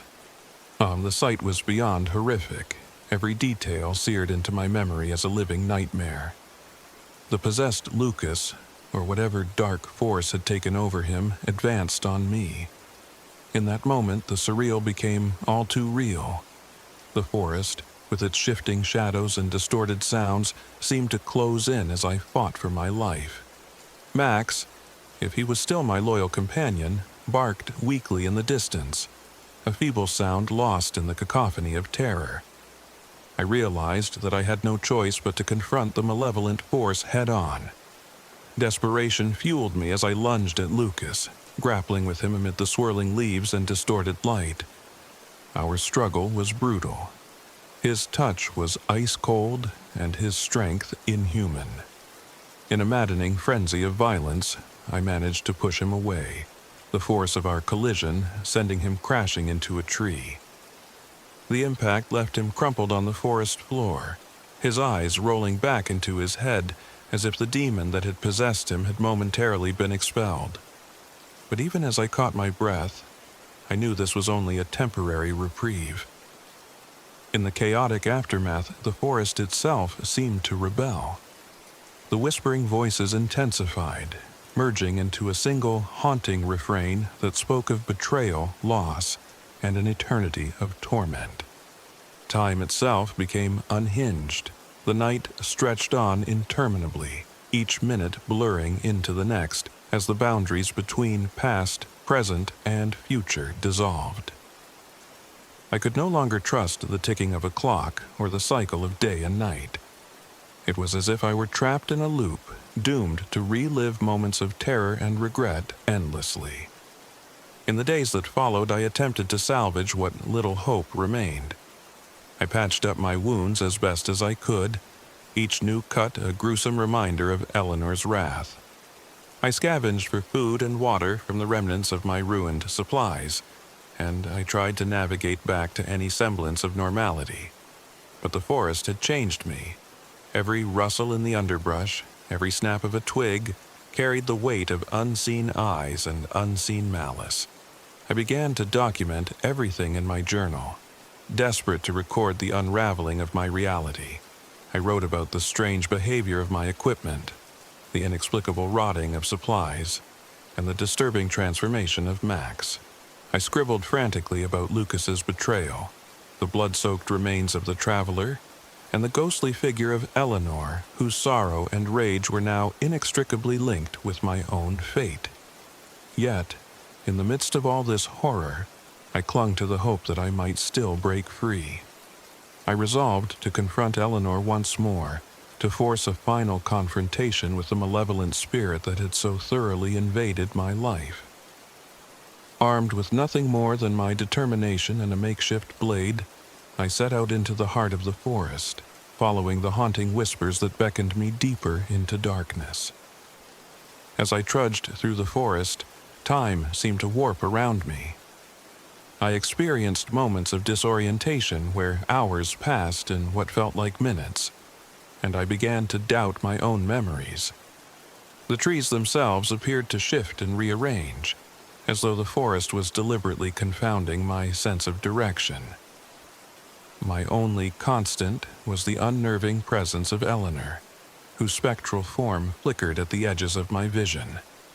At last, I reached a clearing dominated by an ancient, gnarled oak, a tree so twisted and massive that it seemed to pulse with an otherworldly energy. It was here that I felt the full brunt of the curse. The whispers coalesced into a single mournful cry, and Eleanor appeared before me in all her tragic horror.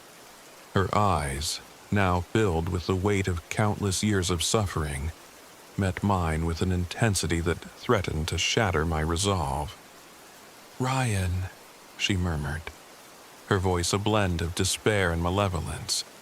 "You sought solace, But now you must bear the burden of my curse." In that moment, memories of Lucas's betrayal, Max's altered gaze, and the blood of the fallen traveler surged through me. I realized that the forest, the curse, and the malevolent forces that inhabited it were not external monsters to be vanquished, but internal demons that had long been festering within the human soul.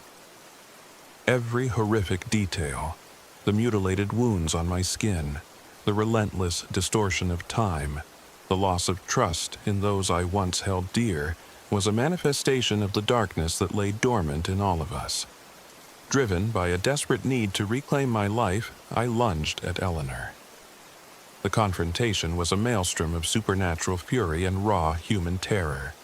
We clashed beneath the twisted branches of the ancient oak as the forest roared around us. In a moment of grim determination, I managed to plunge my makeshift blade into her spectral form. Her scream, a sound that resonated with all the anguish of the lost and damned, echoed through the forest, shaking the very ground beneath my feet. For a brief moment, it seemed as though I had broken the curse. Eleanor's form shuddered violently before disintegrating into motes of light that scattered like dying fireflies. But the victory was hollow. As I stood there, trembling with exhaustion and disbelief, the forest fell silent once more. A silence that was deafening in its finality. I knew then that I had only crippled the manifestation of the curse, not destroyed it entirely. The days that followed were a haze of pain, guilt, and uncertainty. I made my way out of the cursed section of the forest, my body battered and my spirit scarred. Lucas, too, was nowhere to be found. His betrayal and subsequent possession left me with more questions than answers. Max, still by my side, remained a constant reminder of how drastically everything had changed. His once bright eyes, now clouded with an eerie emptiness, followed me silently as we navigated the labyrinthine paths of the Sierra Blanca mountains. Even as I escaped the immediate horrors of that accursed place, I could not shake the lingering dread. Every rustle in the undergrowth, every shifting shadow, seemed to whisper that the darkness was not confined to the forest. It had seeped into me. I felt it in the stillness of my nights, in the fractured echoes of time that haunted my every step. I began to doubt whether I could ever return to the life I once knew. I reached a remote ranger station on the outskirts of the wilderness, a place that promised safety and a semblance of normalcy. But even here, the nightmare followed. I saw photos of missing persons, warnings of unexplained disappearances in the area, and local legends of cursed lands and vengeful spirits. It was as though the horrors of the Sierra Blanca mountains had become woven into the very fabric of this remote corner of New Mexico. One chilling evening, while I sat in the dim light of the station, an officer recounted tales of the cursed cabin and strange occurrences reported by other hikers. I listened in grim silence, each story echoing the terror I had experienced. There were accounts of people going missing, only to reappear changed, silent, staring, their smiles unnervingly fixed in place, as if they had been hollowed out by the very force that had claimed them. My own memories began to blur, and I couldn't help but wonder if I too was beginning to change. The final act of betrayal, or perhaps the final stroke of the curse, came one cold, wind-swept night. I awoke to the sound of whispering voices outside my room at the station. At first, I assumed it was just my mind playing tricks on me, but when I opened the door, I was met with the sight of Lucas standing silently in the corridor. His presence was spectral, his eyes empty, yet filled with a deep, inscrutable sorrow. He did not speak, but the weight of his gaze conveyed everything: the betrayal, the corruption, and the irrevocable loss of what we once were. I tried to approach him, to ask him what had become of him, but as I reached out, he vanished into the darkness, leaving behind only a lingering chill and the unmistakable feeling that something malevolent had reclaimed him. In that moment, I realized that while I had physically escaped the forest, its curse and the horrors it embodied would forever be a part of me. Now, as I write these words in my journal, I sit alone in a sparse, dimly lit room far from the mountains. I'm haunted by the memories of mutilated flesh, shattered trust, and the inescapable whisper of Eleanor's sorrow. I don't know if I've truly broken free from the curse, or if I've merely carried its mark into the rest of my life. The line between reality and nightmare has blurred so completely that I fear the darkness might rise again, creeping into my dreams, my thoughts, and my very soul. Sometimes, when the night is quiet and the shadows grow long, I can still hear that mournful voice calling my name from deep within the forest. I feel the touch of Eleanor's icy fingers on my skin, and I see Lucas's haunting eyes in every reflection. The Sierra Blanca Mountains may be miles behind me now, but the horrors of that place have become a permanent part of my story. A relentless reminder that some curses are not easily broken, and that the past, no matter how far you run, can always catch up with you.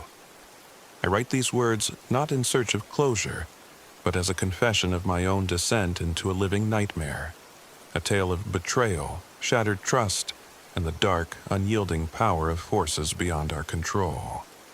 I know now that solace in the wilderness comes with a price, and that sometimes the only way to survive is to accept that the darkness will forever lurk at the edges of our existence, waiting patiently to reclaim what it has lost. And so I continue to live with the scars of that brutal winter, physical, mental, and spiritual. I have crippled the creature that haunted me that night, if only temporarily, but the cost has been the loss of innocence, the fracture of trust, and the transformation of time itself into something unrecognizable. I am forever changed, a man marked by a curse that refuses to be undone, a witness to horrors that blur the line between the natural and the supernatural. Every now and then, when the wind howls in a way that echoes the anguished cry of a lost soul, I am reminded of Eleanor's mournful eyes and Lucas's final silent betrayal. I wonder if one day, when the darkness lifts and the forest's curse finally recedes, I might find redemption or peace. But for now, I remain a reluctant wanderer, haunted by memories and bound by the knowledge that the nightmares of the Sierra Blanca Mountains will never truly leave me.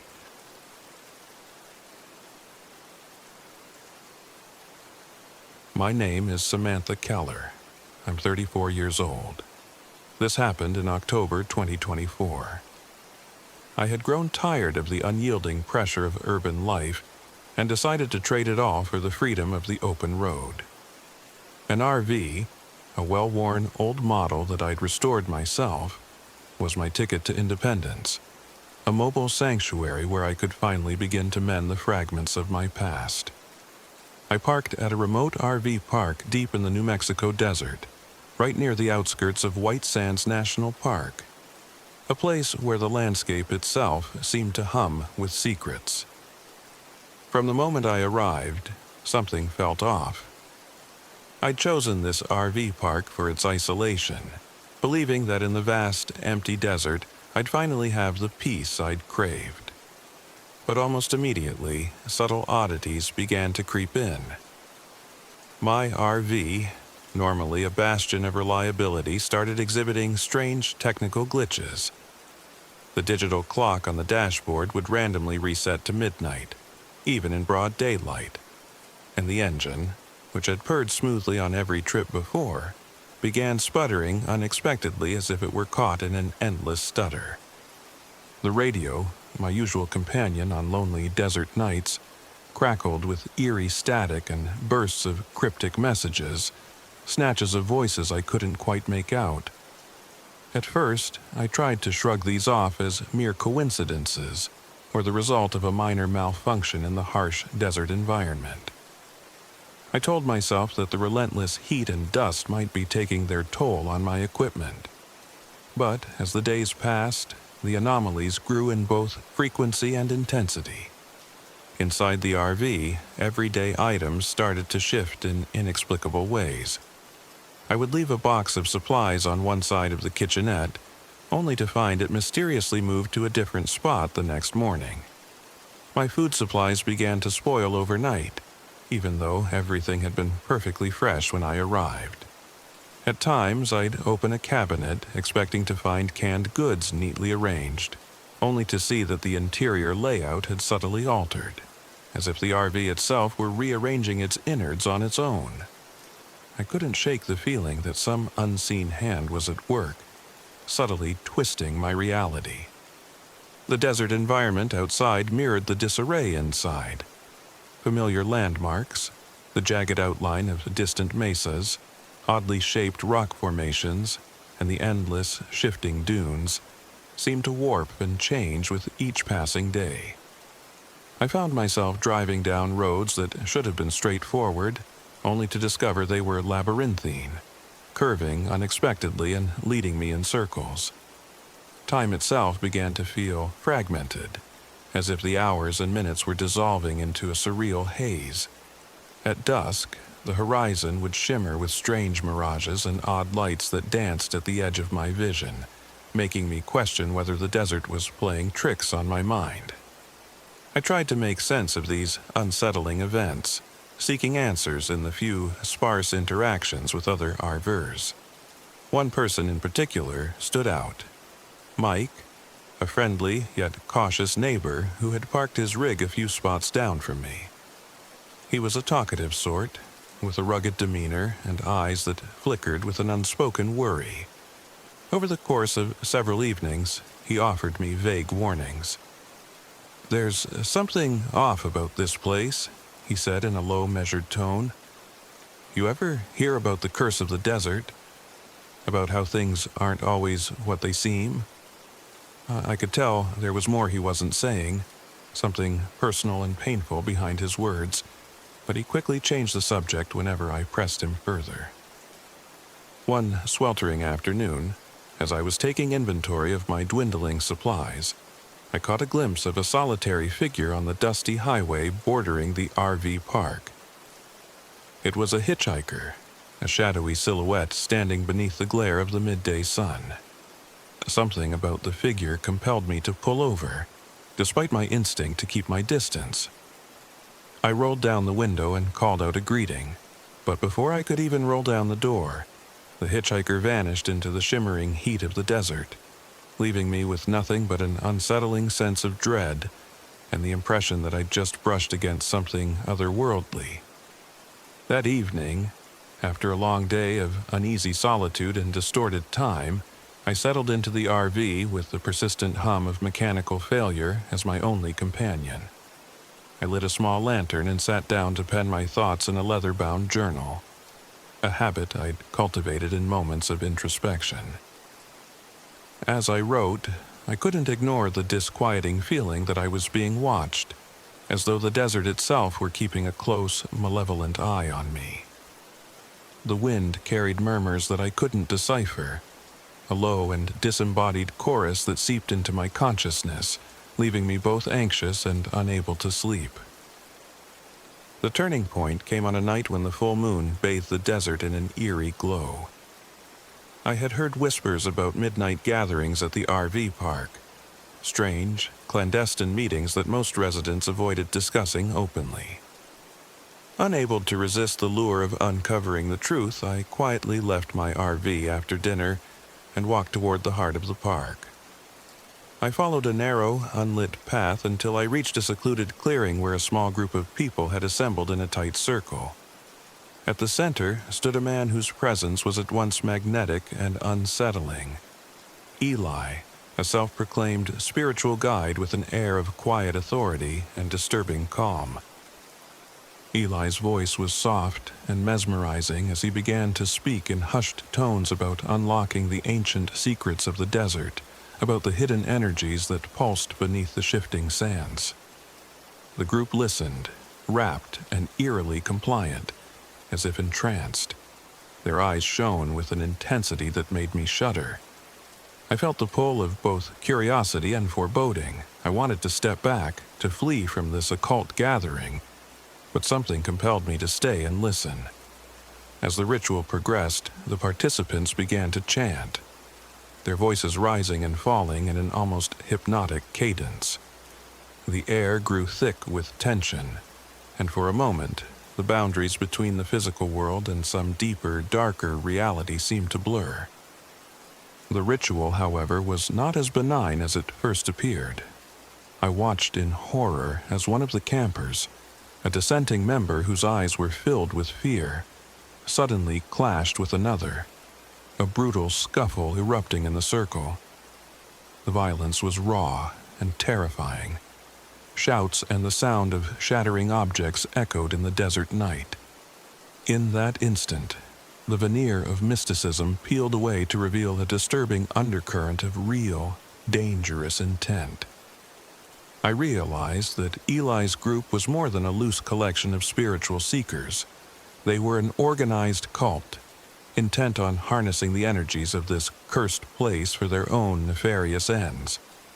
Shaken to my core, I retreated back to my RV, my heart pounding and my mind racing. Over the next few days, the tension in the RV park grew palpably heavier. The technical glitches in my RV escalated. The navigation system, which I had relied on so implicitly, began to misdirect me, displaying routes that looped back on themselves in maddening circles. I attempted to drive to a nearby town for supplies, only to find that the road twisted unpredictably through the desert, leaving me disoriented and stranded.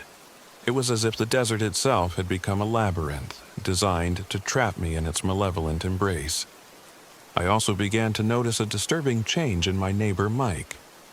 His previously friendly demeanor turned increasingly erratic. One evening, I found him pacing near his rig, muttering under his breath about the mirage and the curse. When I tried to approach him for an explanation, he suddenly fell silent, his eyes glazing over with a cold, almost mechanical detachment. It was as if he were no longer fully present, like a man whose memories and emotions had been stripped away by something far beyond human control. Back in my RV, my isolation was compounded by a series of bizarre occurrences that defied logical explanation. The RV's interior seemed to betray me. Cabinets I had meticulously organized appeared disheveled, and objects were inexplicably relocated. I discovered that my carefully stored food had decomposed overnight, even though there was no apparent source of contamination. Each morning, I woke to a slightly different configuration of my belongings, as if an invisible hand had been rummaging through them while I slept. One particularly harrowing day, as I attempted to repair a recurring fault with the engine, I received a visit from Rita, a local mechanic known for her no-nonsense attitude and deep knowledge of the area. Rita was a gruff, pragmatic woman with calloused hands and a voice that carried the weight of many years working under the punishing desert sun. She inspected my RV with a critical eye and offered me a stark warning. "Sam, there's something in this park," she said, her tone laced with both concern and resignation. "I've seen things. Machines that break down for no reason, people who come and go only to return, changed. You'd be wise to leave while you still can." Her words sent a shiver down my spine. I'd come here seeking solace, but now I was confronted with the possibility that I had walked right into a trap. A nexus of malevolent forces that could strip away my sanity bit by bit. That night, unable to shake the feeling of encroaching dread, I locked myself inside the RV and attempted to distract myself by tinkering with the faulty radio. The static was relentless, punctuated by occasional bursts of garbled voices that sounded almost like pleas for help. As I adjusted the dials, I heard a voice, a clear, resonant voice that was distinctly human, reciting what sounded like lines from an ancient incantation. I couldn't make out all the words, but the cadence and tone were enough to send my heart racing. The voice receded as quickly as it had come, leaving me in a cold sweat and a state of deep unease. In the following days, my struggle to maintain a semblance of control grew ever more desperate. The desert outside seemed to conspire against me, distorting time and space with every passing hour. I began to lose track of days. One moment I was preparing a meager meal in the RV's cramped kitchenette, and the next I'd be driving aimlessly through shifting dunes and winding roads that led nowhere. The isolation was absolute, and with each setback my hope of escape dwindled. One particularly harrowing afternoon, as I tried to gather my wits and plot a route out of the labyrinthine roads, a violent sandstorm descended without warning. The wind howled like a chorus of tormented souls, and the fine, blistering sand whipped against the RV with an almost palpable fury. In the chaos, I was forced to abandon the vehicle, scrambling out into the blinding storm with nothing but the clothes on my back. The desert became a tumult of swirling debris and disorienting sounds.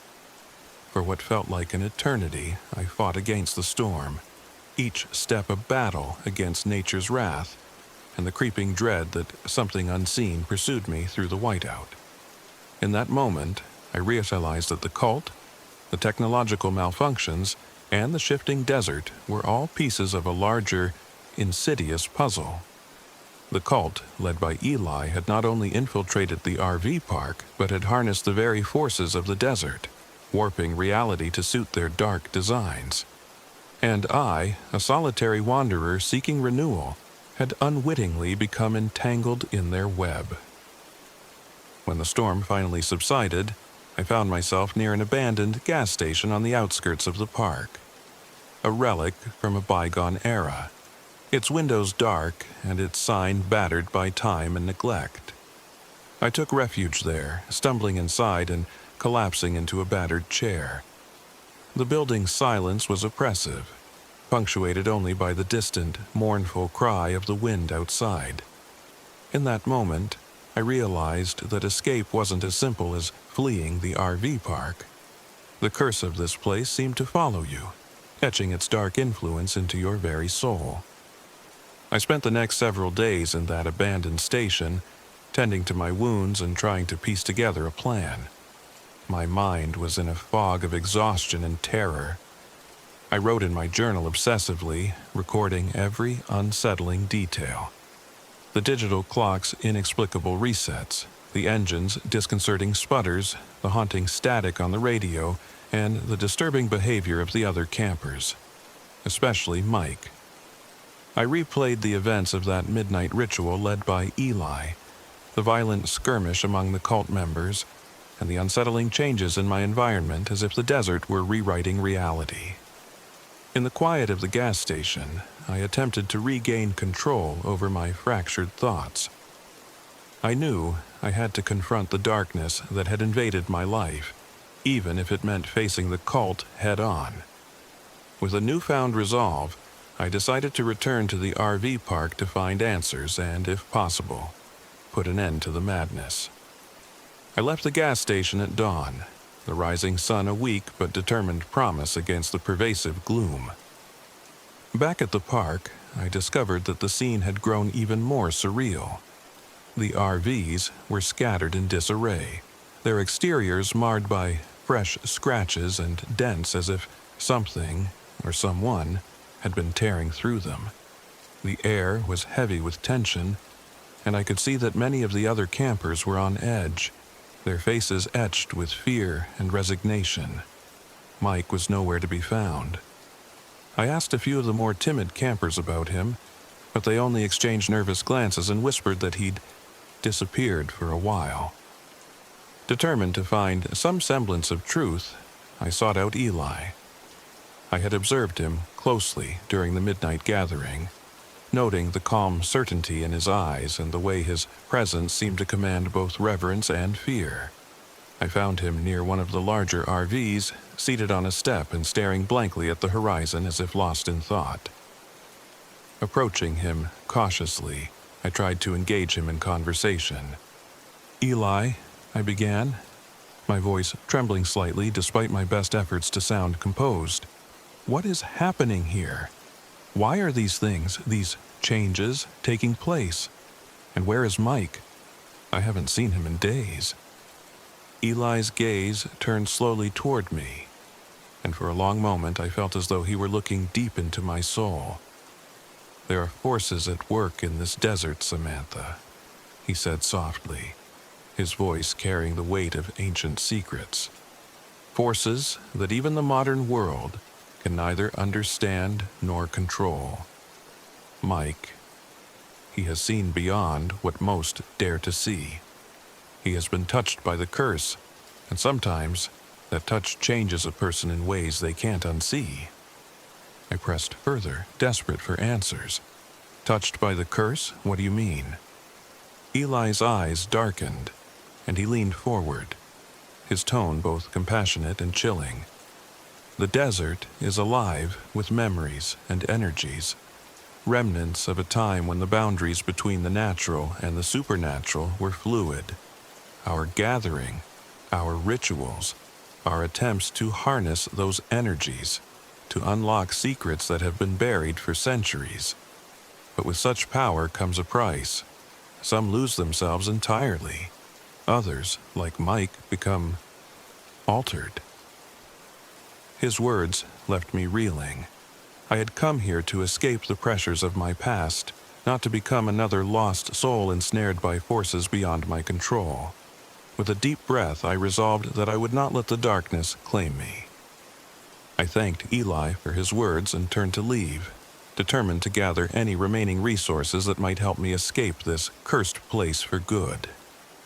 However, the night was far from over. As dusk fell once again over the RV park, I found myself ambushed by a violent confrontation that shattered the fragile calm. I was returning to my RV when I heard the unmistakable sound of raised voices and crashing metal. Rushing toward the source of the commotion, I discovered that one of the cult's dissenters had been brutally attacked. I witnessed a scene of raw, unfiltered violence. A fellow camper, his limbs twisted at grotesque angles, lay on the ground as blood pooled around him. The attacker, a man whose eyes burned with a feral intensity, vanished into the darkness before I could intervene. That brutal act of violence forced me to confront the horrifying reality. I was in the midst of a genuine threat, one that blended the surreal with the very tangible. The cult was no longer an abstract menace. It was a violent, dangerous force that was reshaping the lives of those around me. Determined not to be a passive victim, I gathered my courage and decided to make a stand. I returned to my RV, bolstering it as best as I could. I secured every window and door, rigging makeshift barriers with whatever materials I could find. I also retrieved the old emergency flare gun that had been tucked away in a corner, a relic from a time when people took self-defense more seriously. I knew that if I were to survive the night, I needed every advantage I could muster. Hours later, in the thick darkness punctuated by the occasional flash of lightning on the horizon, I heard footsteps outside my RV. My heart pounded in my chest as I listened to the soft crunch of gravel and the faint murmur of voices. I clutched the flare gun, ready to defend myself. Suddenly, the door creaked open. I spun around to see a figure standing in the doorway. A man with an expression that was both desperate and unnervingly vacant. For a moment, I hesitated, uncertain if this was one of the cult members or someone else entirely. The figure's eyes met mine with an intensity that sent a shiver down my spine, and then, without a word, he bolted into the darkness. In the ensuing chaos, I realized that the cult's influence extended even to the RV park's layout. The roads, the positions of the vehicles, even the positioning of objects within the park seemed to shift subtly, as though guided by an unseen force. I tried to force my way out, to drive off into the desert and escape the growing nightmare, but the RV's engine refused to cooperate, sputtering as if mocking my desperation. With each failed attempt, a mounting sense of hopelessness began to creep in. In that suffocating moment of despair, I remembered Rita's warning and Eli's cryptic words. I understood now that this wasn't merely a series of unfortunate mechanical failures or natural phenomena. It was an orchestrated assault by forces that manipulated both technology and human minds. Every glitch, every violent outburst, was a deliberate part of a larger design to trap me in a cycle of fear and control. Determined to break free, I resolved to confront the source of the chaos head-on. With a trembling hand, I grabbed my journal, a flashlight, and the flare gun, and ventured out into the night. The air was thick with tension, and the desert's silence was punctuated only by the distant, ominous hum of the RV park's failing systems. I followed the faint trail of disarray toward a cluster of RVs that had gathered near the center of the park, where I suspected the cult's influence was strongest. There, in a clearing, lit by a sickly, unnatural glow, I encountered Eli once more, surrounded by a small group of his adherents. Their eyes were vacant, their movements mechanical, as if they were puppets dancing to an invisible tune. I stepped forward, my voice resolute despite the terror surging through me. "Enough!" I shouted. "I won't let you control this place any longer." For a heartbeat, there was silence. Then, one of the cult members lunged at me. I fired the flare gun, the bright burst of light momentarily scattering the figures and shattering the oppressive darkness. In the ensuing chaos, I scrambled to my feet and fought back with every ounce of strength I had left. The confrontation was brutal, a desperate, chaotic melee marked by shouts, the clatter of makeshift weapons, and the harsh, unforgiving sounds of the desert night. I managed to fend off my attackers long enough to break through their circle, my mind racing with the realization that every moment was a fight for my very soul. As I staggered away, the distant roar of a sandstorm began to build, a furious tempest that swept in from the horizon. The wind howled like the voices of the damned, and the sand whipped into a frenzy. I ran without looking back, desperate to escape the relentless pursuit of both the cult and the encroaching storm. The desert became a chaotic blur of shifting shapes and blinding grit, every step a battle against nature's wrath and the horrors that clung to my heels. The sandstorm engulfed me, and I lost track of time as I ran aimlessly, my senses overwhelmed by the blinding white fury. When I finally managed to seek shelter in a shallow depression beneath a rocky outcrop, I collapsed, gasping for breath and drenched in sweat. The storm eventually subsided, leaving behind an eerie, oppressive silence that pressed in on me from all sides. I spent the next several hours in that temporary refuge, gathering my shattered thoughts and examining the state of my body. Bruised, exhausted, and overwhelmed by the surreal events of the past days, I realized that my escape from the cursed RV park was far from guaranteed. I had witnessed violence that defied explanation, betrayal by people I'd come to trust, and the deliberate manipulation of time and space in a place where the rules of reality had been upended. When dawn finally broke over the horizon, the sun's pale light revealed a world transformed, a desert strewn with remnants of the night's chaos, abandoned vehicles, and evidence of a struggle that no rational mind could comprehend. I knew that I could not return to the park. Its dark influence had seeped into every corner of my existence. Instead, I gathered what little strength I had left and began the long, arduous journey on foot toward a distant highway, where I hoped civilization might offer some semblance of refuge. Every step of that journey was haunted by memories of the RV park. The disorienting glitches, the uncanny rearrangements, the violent rituals, and the oppressive presence of a cult that manipulated reality to its whim. I carried with me the weight of every betrayal and every moment of terror. And though I eventually reached the safety of a small town, the desert's curse did not relinquish its hold on me. In the quiet moments, when I closed my eyes, I could still hear the relentless hum of malfunctioning technology, the whisper of secret incantations in the wind, and the cold, emotionless gaze of a man I once knew as Mike. Even now, as I write these words in a modest motel room far from the blistering sands of New Mexico, I remain haunted by the memory of that cursed RV park. The horrors I witnessed are not confined to the realm of nightmares. They are etched into my mind. A constant reminder that sometimes the pursuit of freedom can lead you into a labyrinth from which there is no easy escape. I sometimes wonder if the cult will ever fully dissipate, or if their influence will continue to echo across the barren desert, waiting to ensnare another unsuspecting soul. I wonder if the shifting desert landscapes and malfunctioning machines are merely symptoms of a deeper, insidious force, a malevolent energy that refuses to be contained by the boundaries of time or reason. What I do know is that I have changed irrevocably.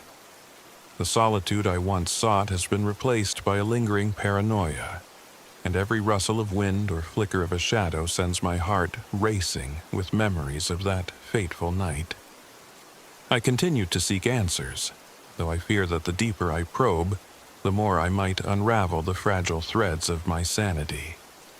For now, I can only hope that sharing my story will serve as a warning, a reminder that sometimes the quest for escape leads you straight into the maw of darkness, where the line between reality and nightmare blurs into an endless, inescapable abyss. And as I try to rebuild my life far from that cursed desert, I know that the past, with all its horrors and betrayals, will forever be a part of me, a constant echo of that relentless, haunted night in the RV park. Every night, as I lie in bed listening to the soft hum of a city that seems to have forgotten the horrors of the desert, I can still hear the distant chanting of that midnight ritual and the sound of a failing engine.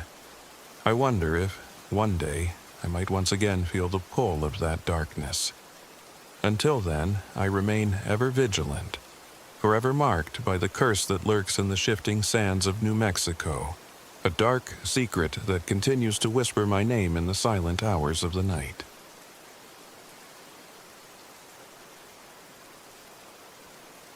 My name is John Miller. I'm 32 years old. This happened in October 2023. I had been yearning for an escape from the suffocating monotony of my everyday life. A life defined by endless emails, fluorescent offices, and a never-ending loop of deadlines. I wasn't a veteran of the outdoors. I was just an ordinary guy, longing to reconnect with nature and, perhaps, with a part of myself that modern life had dulled. I'd heard of the Gila wilderness from scattered stories and local legends. Its ancient forests and craggy ridges promised solitude and mystery. So, with my faithful dog Rex by my side, I set out on a solo hiking trip that I hoped would grant me solace and adventure. The first day was deceptively calm. I left behind the reassuring hum of city life and embraced the raw silence of the wilderness. Rex, ever alert and sensitive, seemed to sense that something was off from the start. His ears pricked at every subtle rustle, and his deep, steady barks punctuated the quiet. I chalked it up to the unfamiliar sounds of the forest, but a nagging worry persisted. As I trekked deeper into the wilderness, my phone's battery inexplicably died, even though it had been fully charged the night before. I turned on my GPS, only to see the device repeatedly glitch and freeze, as if it were struggling against a force that wasn't meant to be measured by modern technology. I unfolded my paper map, only to discover that the landmarks I'd painstakingly noted were now mismatched with the trails before me. The map's printed lines seemed to blur and twist, as though the geography itself were shifting. The deeper I went, the more I began to feel that time and the world was out of joint. That night, I found a small clearing to set up camp. I built a fire using the dry brush I had gathered during the day, but as soon as the flames caught, I noticed that the fire's colors were not constant.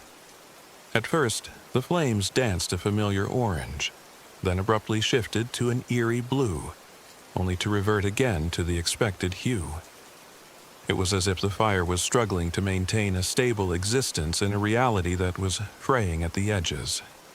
Rex sat close, his eyes fixed on the dancing flames, and I couldn't shake the feeling that even the simplest elements of nature were betraying their natural order. I wasn't alone that night. At a nearby trailhead, a small group of fellow hikers had gathered for a makeshift campfire, sharing ghost stories and local legends. That's where I met Eric, a friendly, outgoing local who seemed to know every nook and cranny of the Gila wilderness. His smile was warm, and his stories were punctuated by a casual wisdom about the land. Over cups of bitter coffee and the crackling of our shared fire, he warned me about a creature that went by the name Greyfang, a skinwalker that roamed these woods. He told the tale with a laugh that didn't quite reach his eyes, as if he were amused by his own story, even as a deep-seated dread lurked beneath it. I dismissed his warning as folklore, local legend meant to keep wanderers cautious. I went to sleep that night with my sleeping bag zipped securely. Yet, when morning came, I found it unzipped from the inside, as though someone had crawled in and out of it while I slept. A shiver ran down my spine as I considered the implications.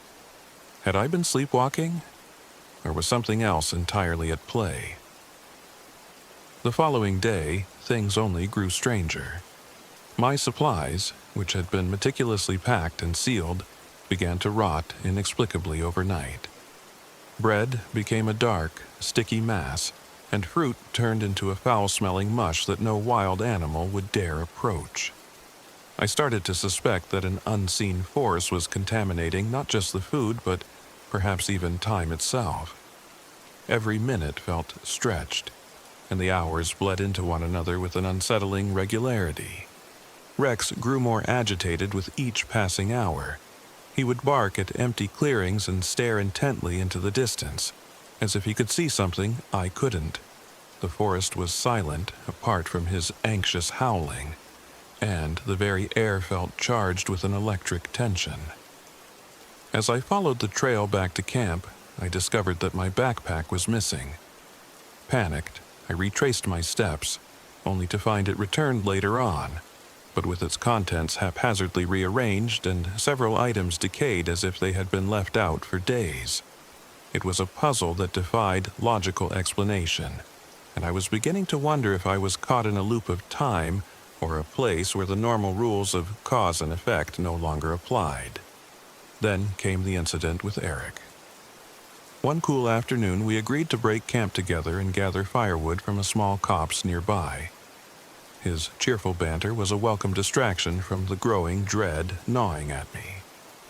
We ventured off the beaten path, but after a few hours I noticed that the woods seemed unnervingly silent. No birds, no rustling leaves, nothing. When I called out for Eric, he did not answer. I waited, anxiety rising in my chest, until the light began to fade. Returning to camp alone, I discovered that Eric was still missing. The silence of the forest pressed down on me like a physical weight.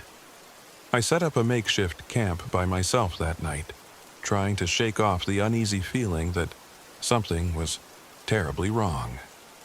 I barely slept, tossing and turning as the eerie sounds of the forest mingled with my own anxious thoughts. Then, late that night, I heard footsteps crunching in the underbrush near my tent. My heart pounded as I reached for my flashlight, its beam trembling in my shaking hand. When I unzipped the flap of my tent, I found Eric standing there.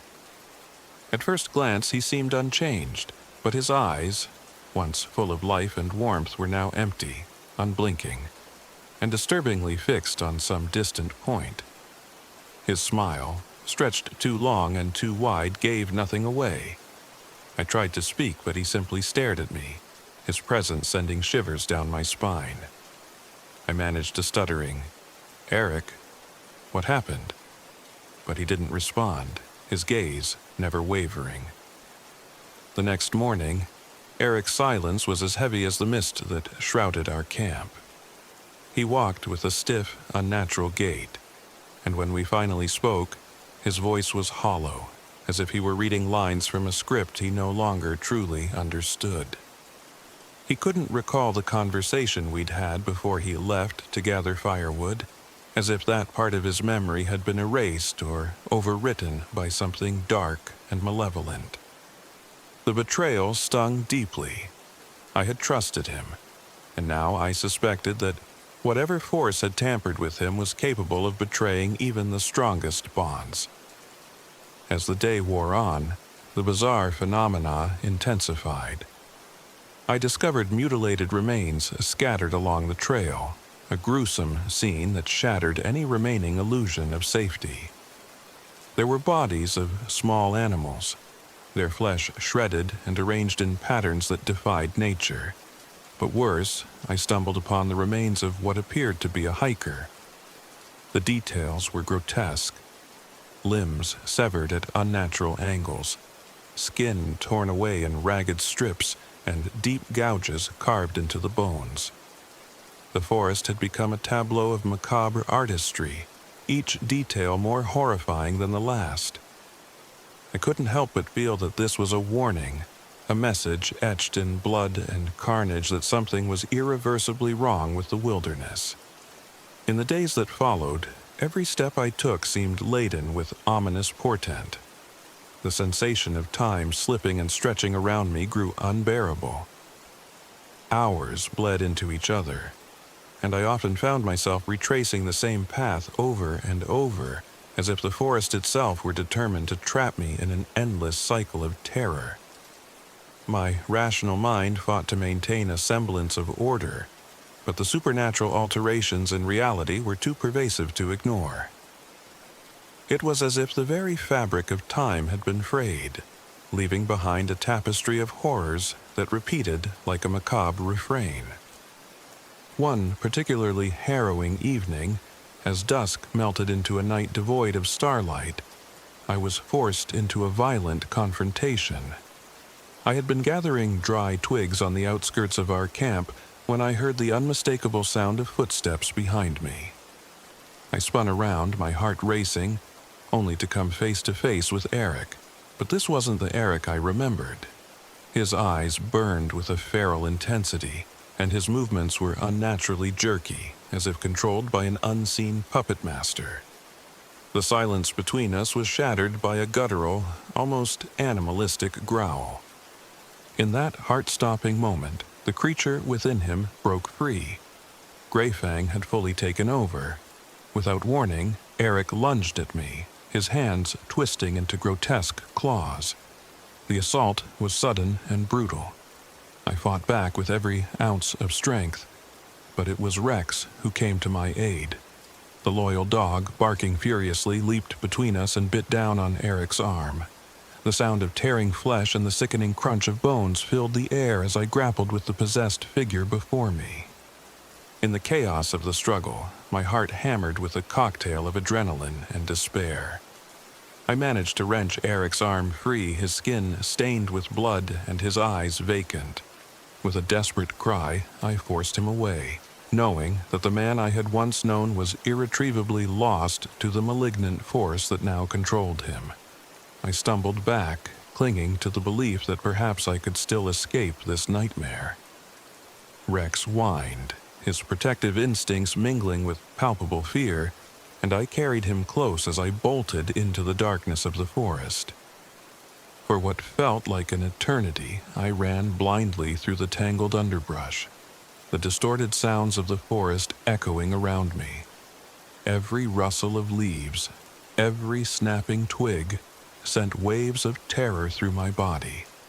It was during this frantic dash that I noticed the uncanny phenomenon of time's distortion in full force. The forest itself seemed to loop around me. Every turn led me back to the same ominous clearing, and the eerie sound of my own footsteps echoed like a prelude to impending doom. Eventually, I found myself cornered in a narrow ravine, hemmed in by towering rocks that blocked any escape. The air was thick with the scent of decay and damp earth, and the dim light revealed the carnage left by previous victims. It was here, in this claustrophobic space, that I came face to face with the monstrous manifestation of Greyfang in its full, nightmarish glory. The creature's form was a shifting mass of distorted features, a nightmarish blend of animalistic ferocity and human semblance. Its eyes glowed with a malevolent intelligence, and its twisted visage was punctuated by jagged scars and unnatural contortions. In that final, desperate confrontation, I knew I had only one choice: fight with every ounce of my being, or succumb to the horror that had claimed my once trusted friend and so many others. Armed with nothing but a broken branch and raw determination, I engaged the beast in a struggle that blurred the lines between reality and nightmare. Every blow I struck was fueled by a mixture of fear and desperation, and the ensuing battle was a grotesque dance of violence and survival. I remember the sickening sound of splintering wood, the crack of bones, and the creature's agonized shrieks, sounds that seemed to echo from a time long past, reverberating with the voices of those it had claimed. In a moment of twisted clarity, Rex once again proved to be my salvation. As the creature's attention wavered, my loyal companion leaped forward, distracting the monster with a series of furious barks and snatches. The distraction allowed me to deliver a crushing blow to one of its malformed limbs. With a roar that shook the very ground beneath me, the beast staggered, its unholy strength momentarily waning. Seizing the opportunity, I pressed my attack until, with one final desperate effort, I managed to cripple the abomination enough to force it back into the shadowed depths of the forest. The ensuing silence was oppressive. I stood there, trembling and covered in sweat and blood, as I struggled to comprehend what had transpired. My body ached from the battle, and Rex whimpered softly, his eyes filled with equal parts relief and lingering terror. The carnage around me, mutilated remains and twisted shapes, served as a grim reminder that the forest had been a stage for unspeakable horror. Yet, even as I managed to crawl back toward a semblance of safety, the dread that clung to the wilderness refused to dissipate. The final, most disturbing betrayal came as I discovered that Eric, the man I had trusted and shared fleeting moments of camaraderie with, had vanished once more. I had caught a glimpse of him earlier, a fleeting silhouette with that unsettling, prolonged smile, disappearing into the dense brush. I never saw him again, and I can only wonder if he was truly lost, or if his soul had become another permanent resident of this cursed land. My escape from the ravine was a blur of frantic steps, and an overwhelming urge to put as much distance as possible between myself and that unholy place. I staggered through the forest, every step laden with the heavy knowledge that time itself had betrayed me. The landscape twisted into a labyrinth where each path led me back to the same haunted clearing. I began to question whether I was truly escaping or if I was doomed to wander an endless cycle of horror. At times, I caught fleeting reflections in pools of stagnant water, a flash of a human face contorted in silent agony, eyes too wide and unseeing. The images were so disturbing that I couldn't bear to look away, and each glance deepened my sense of isolation and despair. It was as if the forest had imprinted itself upon my very soul, and every mirror-like surface became a window into a realm of eternal suffering. When I finally managed to break free from the confines of the forest, my body and spirit were shattered. I emerged on a dusty, little-known logging road near a remote ranger station that looked abandoned. The harsh daylight felt alien after nights of perpetual darkness, and for a brief moment, I felt a glimmer of hope that I might rebuild my life away from the horrors of the wilderness. Yet, even as I collapsed onto the cold ground, exhausted and battered, I could still hear the distant echo of Eric's hollow laughter and the unearthly, shifting howls of Greyfang. I was taken in by local authorities, who listened to my incoherent ramblings with a mix of pity and disbelief. They offered words of comfort and scheduled appointments with counselors, but nothing could erase the images of mutilated bodies, the madness of time warping around me, or the horror of a trusted friend turned monstrous. I spent weeks in a small hospital in Silver City, the sterile white walls a stark contrast to the rotting, blood-stained underbrush of the Gila wilderness. My injuries healed slowly, but the mental scars remained, etched into every waking moment. In the long, sleepless nights that followed, I replayed every detail in my mind. Eric's vacant smile, the ghastly appearance of Greyfang, and the horrifying anomalies that had turned my escape into a surreal nightmare. The wilderness had taken something from me that no amount of healing could restore. I began to lose track of time, every day bleeding into the next in a relentless, cyclical torment. I could not shake the feeling that I was still being watched by unseen eyes, that the forest was calling me back to complete its unspeakable work. Now, months later, I live in a constant state of dread and uncertainty. My once familiar world has become a series of distorted memories and fragmented nightmares. I sometimes wonder if what happened in the Gila wilderness was real, or if it was all a fevered hallucination brought on by isolation and exhaustion. But then I see Rex's guarded eyes and the way shadows seem to linger a moment too long at the edge of my vision. And I know that the truth cannot be so easily dismissed.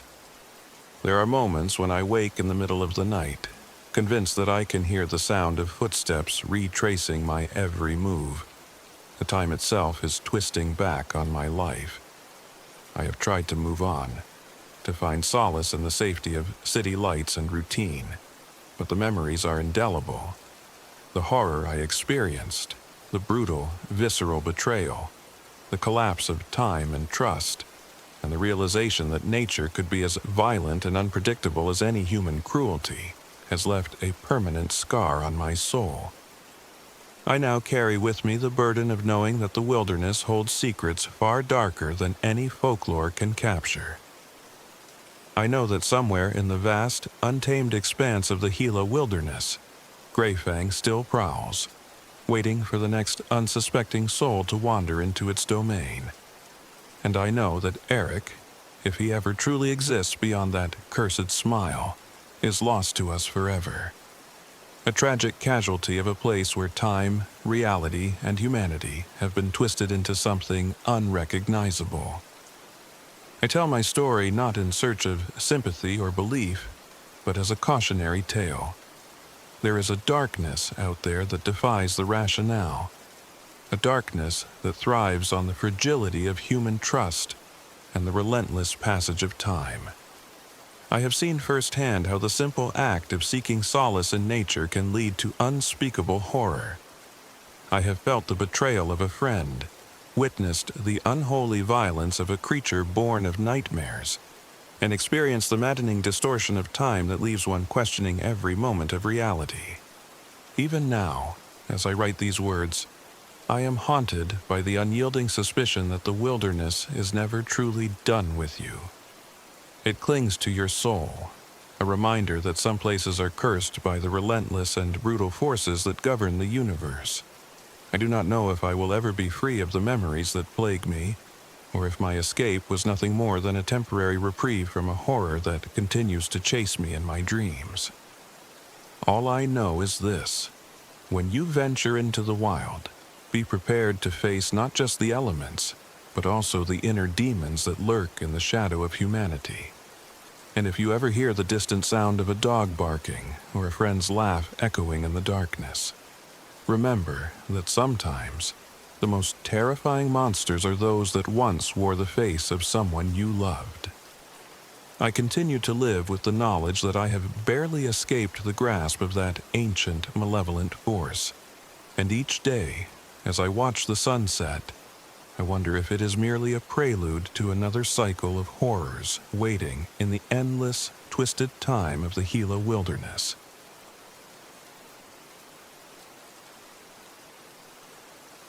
My name is Michelle Thompson. I'm 45 years old. This happened in November 2023. After my divorce, I felt unmoored, as if my life had lost its way.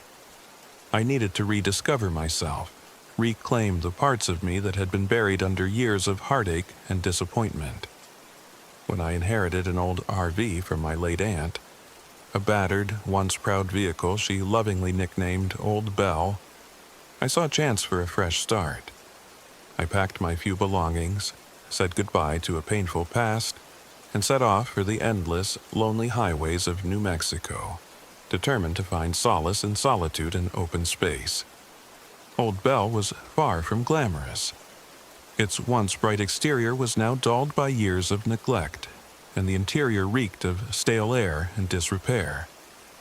Yet, I felt a strange pull toward the RV, as if it had stories to tell, a presence that promised escape and perhaps even redemption. I loaded my essentials, checked my supplies, and rolled out onto the highway with a mixture of trepidation and cautious optimism. The first few hours of my journey were almost serene. The road stretched ahead, a ribbon of asphalt cutting through the stark, red desert and jagged mesas. I listened to old country tunes on the radio and tried to forget the weight of my past. But as dusk settled in, the atmosphere shifted. I noticed that despite my phone being fully charged, it began to glitch intermittently. I shrugged it off as a minor technical hiccup, yet the persistent anomalies filled me with an inexplicable sense of foreboding. At a dusty RV stop just outside Silver City, I met Hank, a grizzled local mechanic with weathered skin and eyes that had seen too much of the desert's harsh truths. Over a cup of bitter coffee in a cramped, dim diner, he studied Old Belle and offered a cryptic warning. "That old rig's got a history, Miss Thompson. They say it carries the curse of its past owner. Clocks run funny, things go missing. You best be careful." His voice was low and measured, and though his words might have seemed like superstitious ramblings, I couldn't help but notice the seriousness in his gaze. I left the diner unsettled, but my determination to leave the past behind outweighed my growing unease. Back on the road, as I drove deeper into the vast, empty expanses of the desert, I began to notice the first oddities. The dashboard instruments of Old Belle started acting up. Speedometer, fuel gauge, and most disturbingly, the digital clock, which flickered and reset unpredictably. I caught myself glancing at it more often than usual, trying to reconcile the disjointed times with the world outside my window. At one point, the clock abruptly changed from 8:15 to 10:47 in a single disconcerting moment. The desert outside seemed to shimmer in the low light, its horizon blurring as if the fabric of time were being torn. That night, I parked in a secluded spot beneath an endless sky strewn with stars. I prepared a simple dinner, the interior of the RV lit only by a single, sputtering lamp. The silence inside was almost oppressive, punctuated by the occasional creaks and groans of Old Belle, as if the vehicle were settling in for the night. I remember lying awake, listening to the soft hum of the engine cooling down, and feeling as though I wasn't truly alone. There was an undercurrent of sound, a whisper, perhaps, or a murmur, that I couldn't quite place. At first, I dismissed it as the wind, but deep down, I knew something wasn't right. The next morning, I awoke to a surreal scene.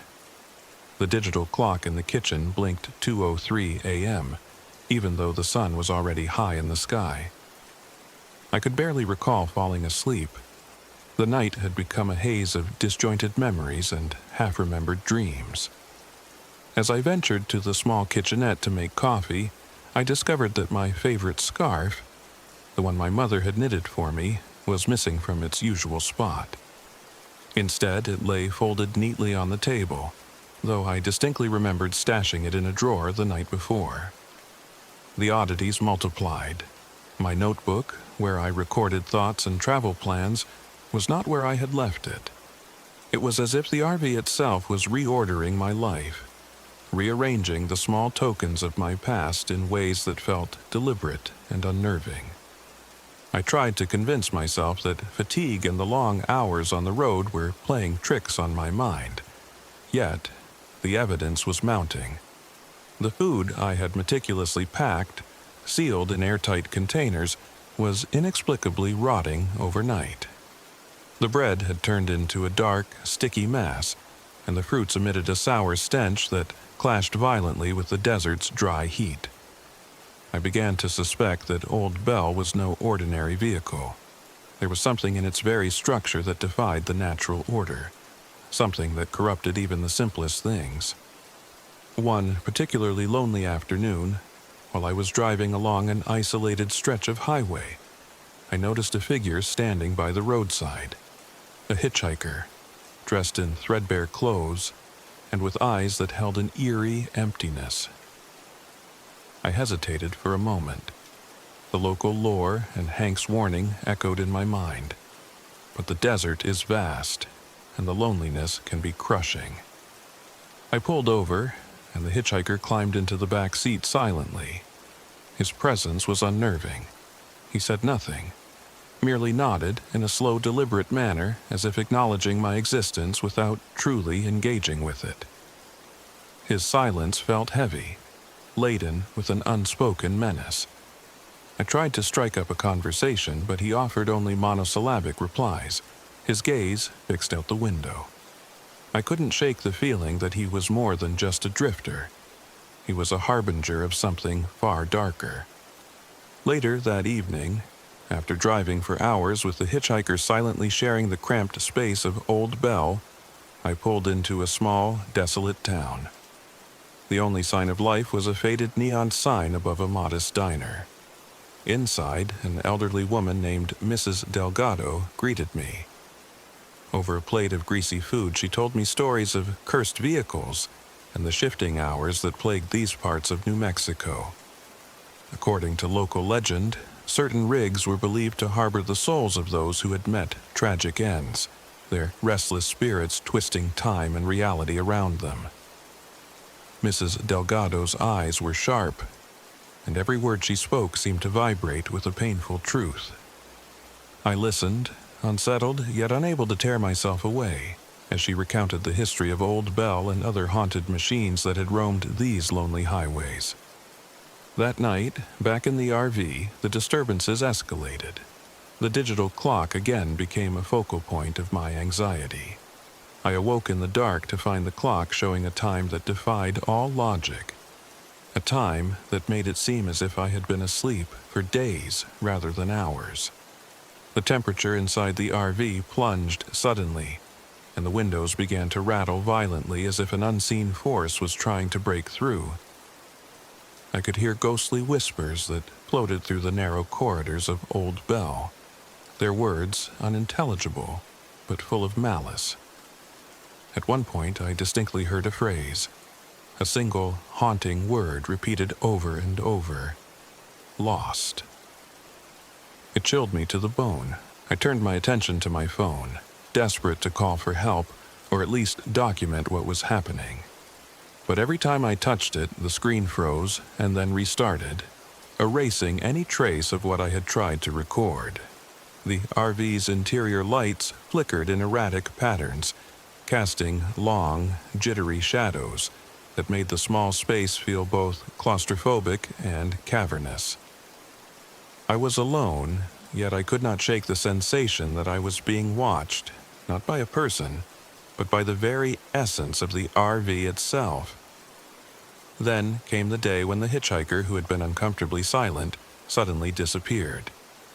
I had left him sleeping in the back while I took a short walk around the RV, and when I returned, his spot was empty. I frantically searched every corner of Old Bell, calling his name, but there was no sign of him. My heart pounded with anxiety. Had I imagined his presence? Was he a figment of my stressed mind, or something else entirely?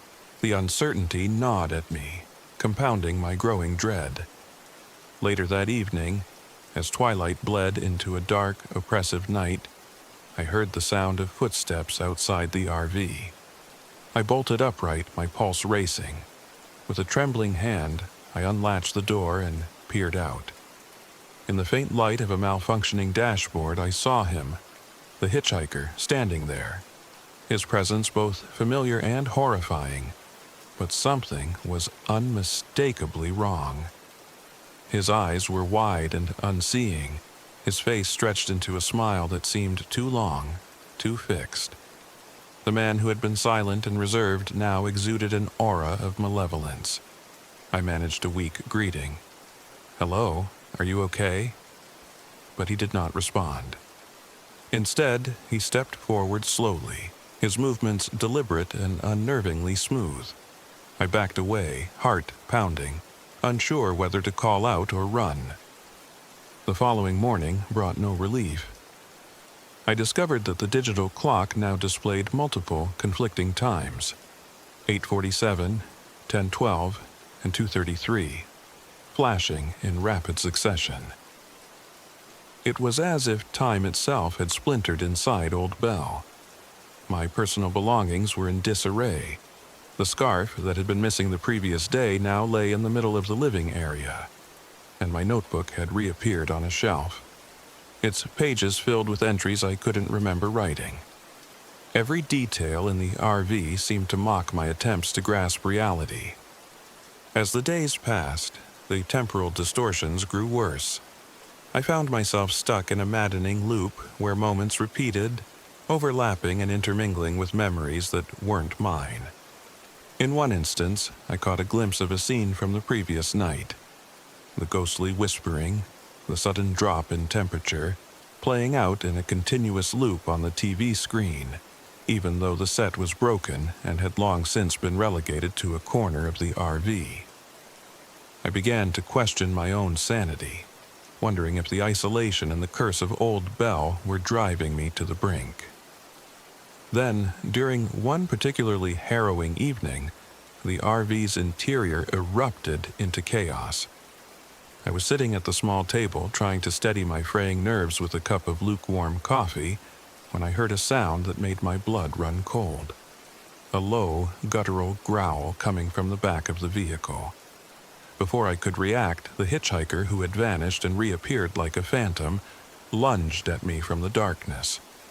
His face, once eerily calm, contorted into something feral, and his eyes burned with an intensity that seemed beyond human. The transformation was swift and violent. In a flurry of motion, he grabbed at me with hands that moved too quickly, too violently. I scrambled back, knocking over a stack of old travel mugs and sending them crashing to the floor. The RV shuddered as if in response to his attack. I fought back with a desperation born of sheer terror, grabbing a heavy flashlight and swinging it wildly. The impact left him reeling for a moment, but he recovered quickly, his form shifting between the silent drifter I had known and a grotesque, possessed version of himself. As we struggled, the RV's dashboard lights flickered wildly, and the digital clock began to emit a high-pitched, piercing beep. The entire interior vibrated with an unholy energy. In the midst of the struggle, I managed to push him away, but not before his claws, if they could be called that, raked across my arm, leaving a deep, burning gash. I stumbled backward, pain searing through me, and managed to lock him out of the main cabin. My heart pounded in my ears as I tried to catch my breath, my mind racing with the realization that this was no ordinary man. He was an embodiment of the cursed force that haunted Old Bell. I pressed my back against the cool metal of the RV wall, feeling as though I were trapped in a nightmare that had no escape. The confrontation left me shaken and physically wounded, but it also forced me to confront the truth. Old Bell was not merely a haunted vehicle. It was a vessel for a malevolent presence that twisted time and warped reality. I knew then that, if I were to survive, I had to take drastic measures to sever the connection between the RV and the dark force inhabiting it. That night, as I sat in the dim, flickering light of a solitary lamp, I made a decision. I would fight back. I gathered every tool I could find, an old wrench, a broken piece of metal from a loose shelf, and even the heavy flashlight that had served as my first line of defense. With trembling determination, I began to dismantle parts of the RV's control panel. The task was nearly impossible. The intricate wiring and outdated electronics seemed to pulse with an unnatural energy. Yet, fueled by the raw adrenaline of survival, I worked feverishly, each strike of the wrench punctuated by the RV's erratic, echoing groans. The battle was both physical and metaphysical. Every time I unscrewed a panel or severed a connection, the air around me shimmered with a strange light, as if the very fabric of time was protesting my actions.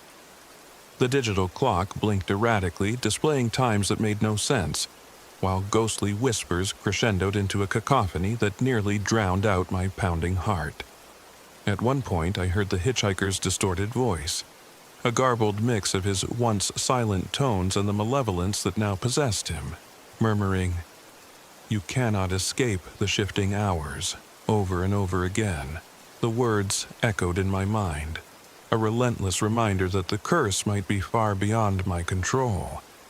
As I pried apart a stubborn circuit board, the RV shuddered violently, and the windows burst inward with a sound like shattering glass. The force of the impact sent me sprawling across the floor, and for a few agonizing moments I lay there, the weight of dread pinning me down. In those moments of suspended terror, time seemed to collapse. I witnessed fragments of my past, glimpses of the divorce, the pain of betrayal, the loneliness that had driven me onto this haunted road, all merging with the present in a nightmarish blur. When I finally managed to rise, I realized that the assault on Old Bell was taking its toll. The digital clock, now erratic and wild, momentarily stabilized before plunging back into chaos. A final, desperate surge of determination drove me to deliver one more decisive blow. With the makeshift tools clutched tightly in my trembling hands, I smashed the control panel, severing key connections that had bound the malevolent force to the RV's systems. For a split second, silence reigned. The oppressive energy that had filled Old Bell receded, and the dashboard lights steadied, as if acknowledging a temporary truce. In the aftermath, I surveyed the damage. The hitchhiker lay slumped against the far wall, barely conscious and muttering incoherently about lost hours and curses. His transformation was complete, a harrowing blend of human frailty and something far darker, something that no longer belonged to this world. I forced myself to focus on the immediate danger. Though Old Bell had been momentarily subdued, the eerie signs remained. The clocks still flickered unpredictably, and every shadow seemed to whisper warnings of the curse that lingered within the RV's frame. I knew I couldn't stay there. With my arm throbbing from the wound and every muscle screaming in protest, I steered Old Bell onto a deserted highway. The landscape outside was vast and barren, a rolling expanse of red rock and desolate plains under a twilight sky. I didn't know where I was headed, only that I needed to escape the clutches of the shifting hours and the malevolent force that had taken root in this cursed machine. As I drove, the atmosphere remained heavy with dread. I couldn't shake the feeling that the RV was watching me, its interior a silent, accusatory witness to my attempts to defy fate. At one point, I glanced in the rearview mirror and caught a glimpse of movement.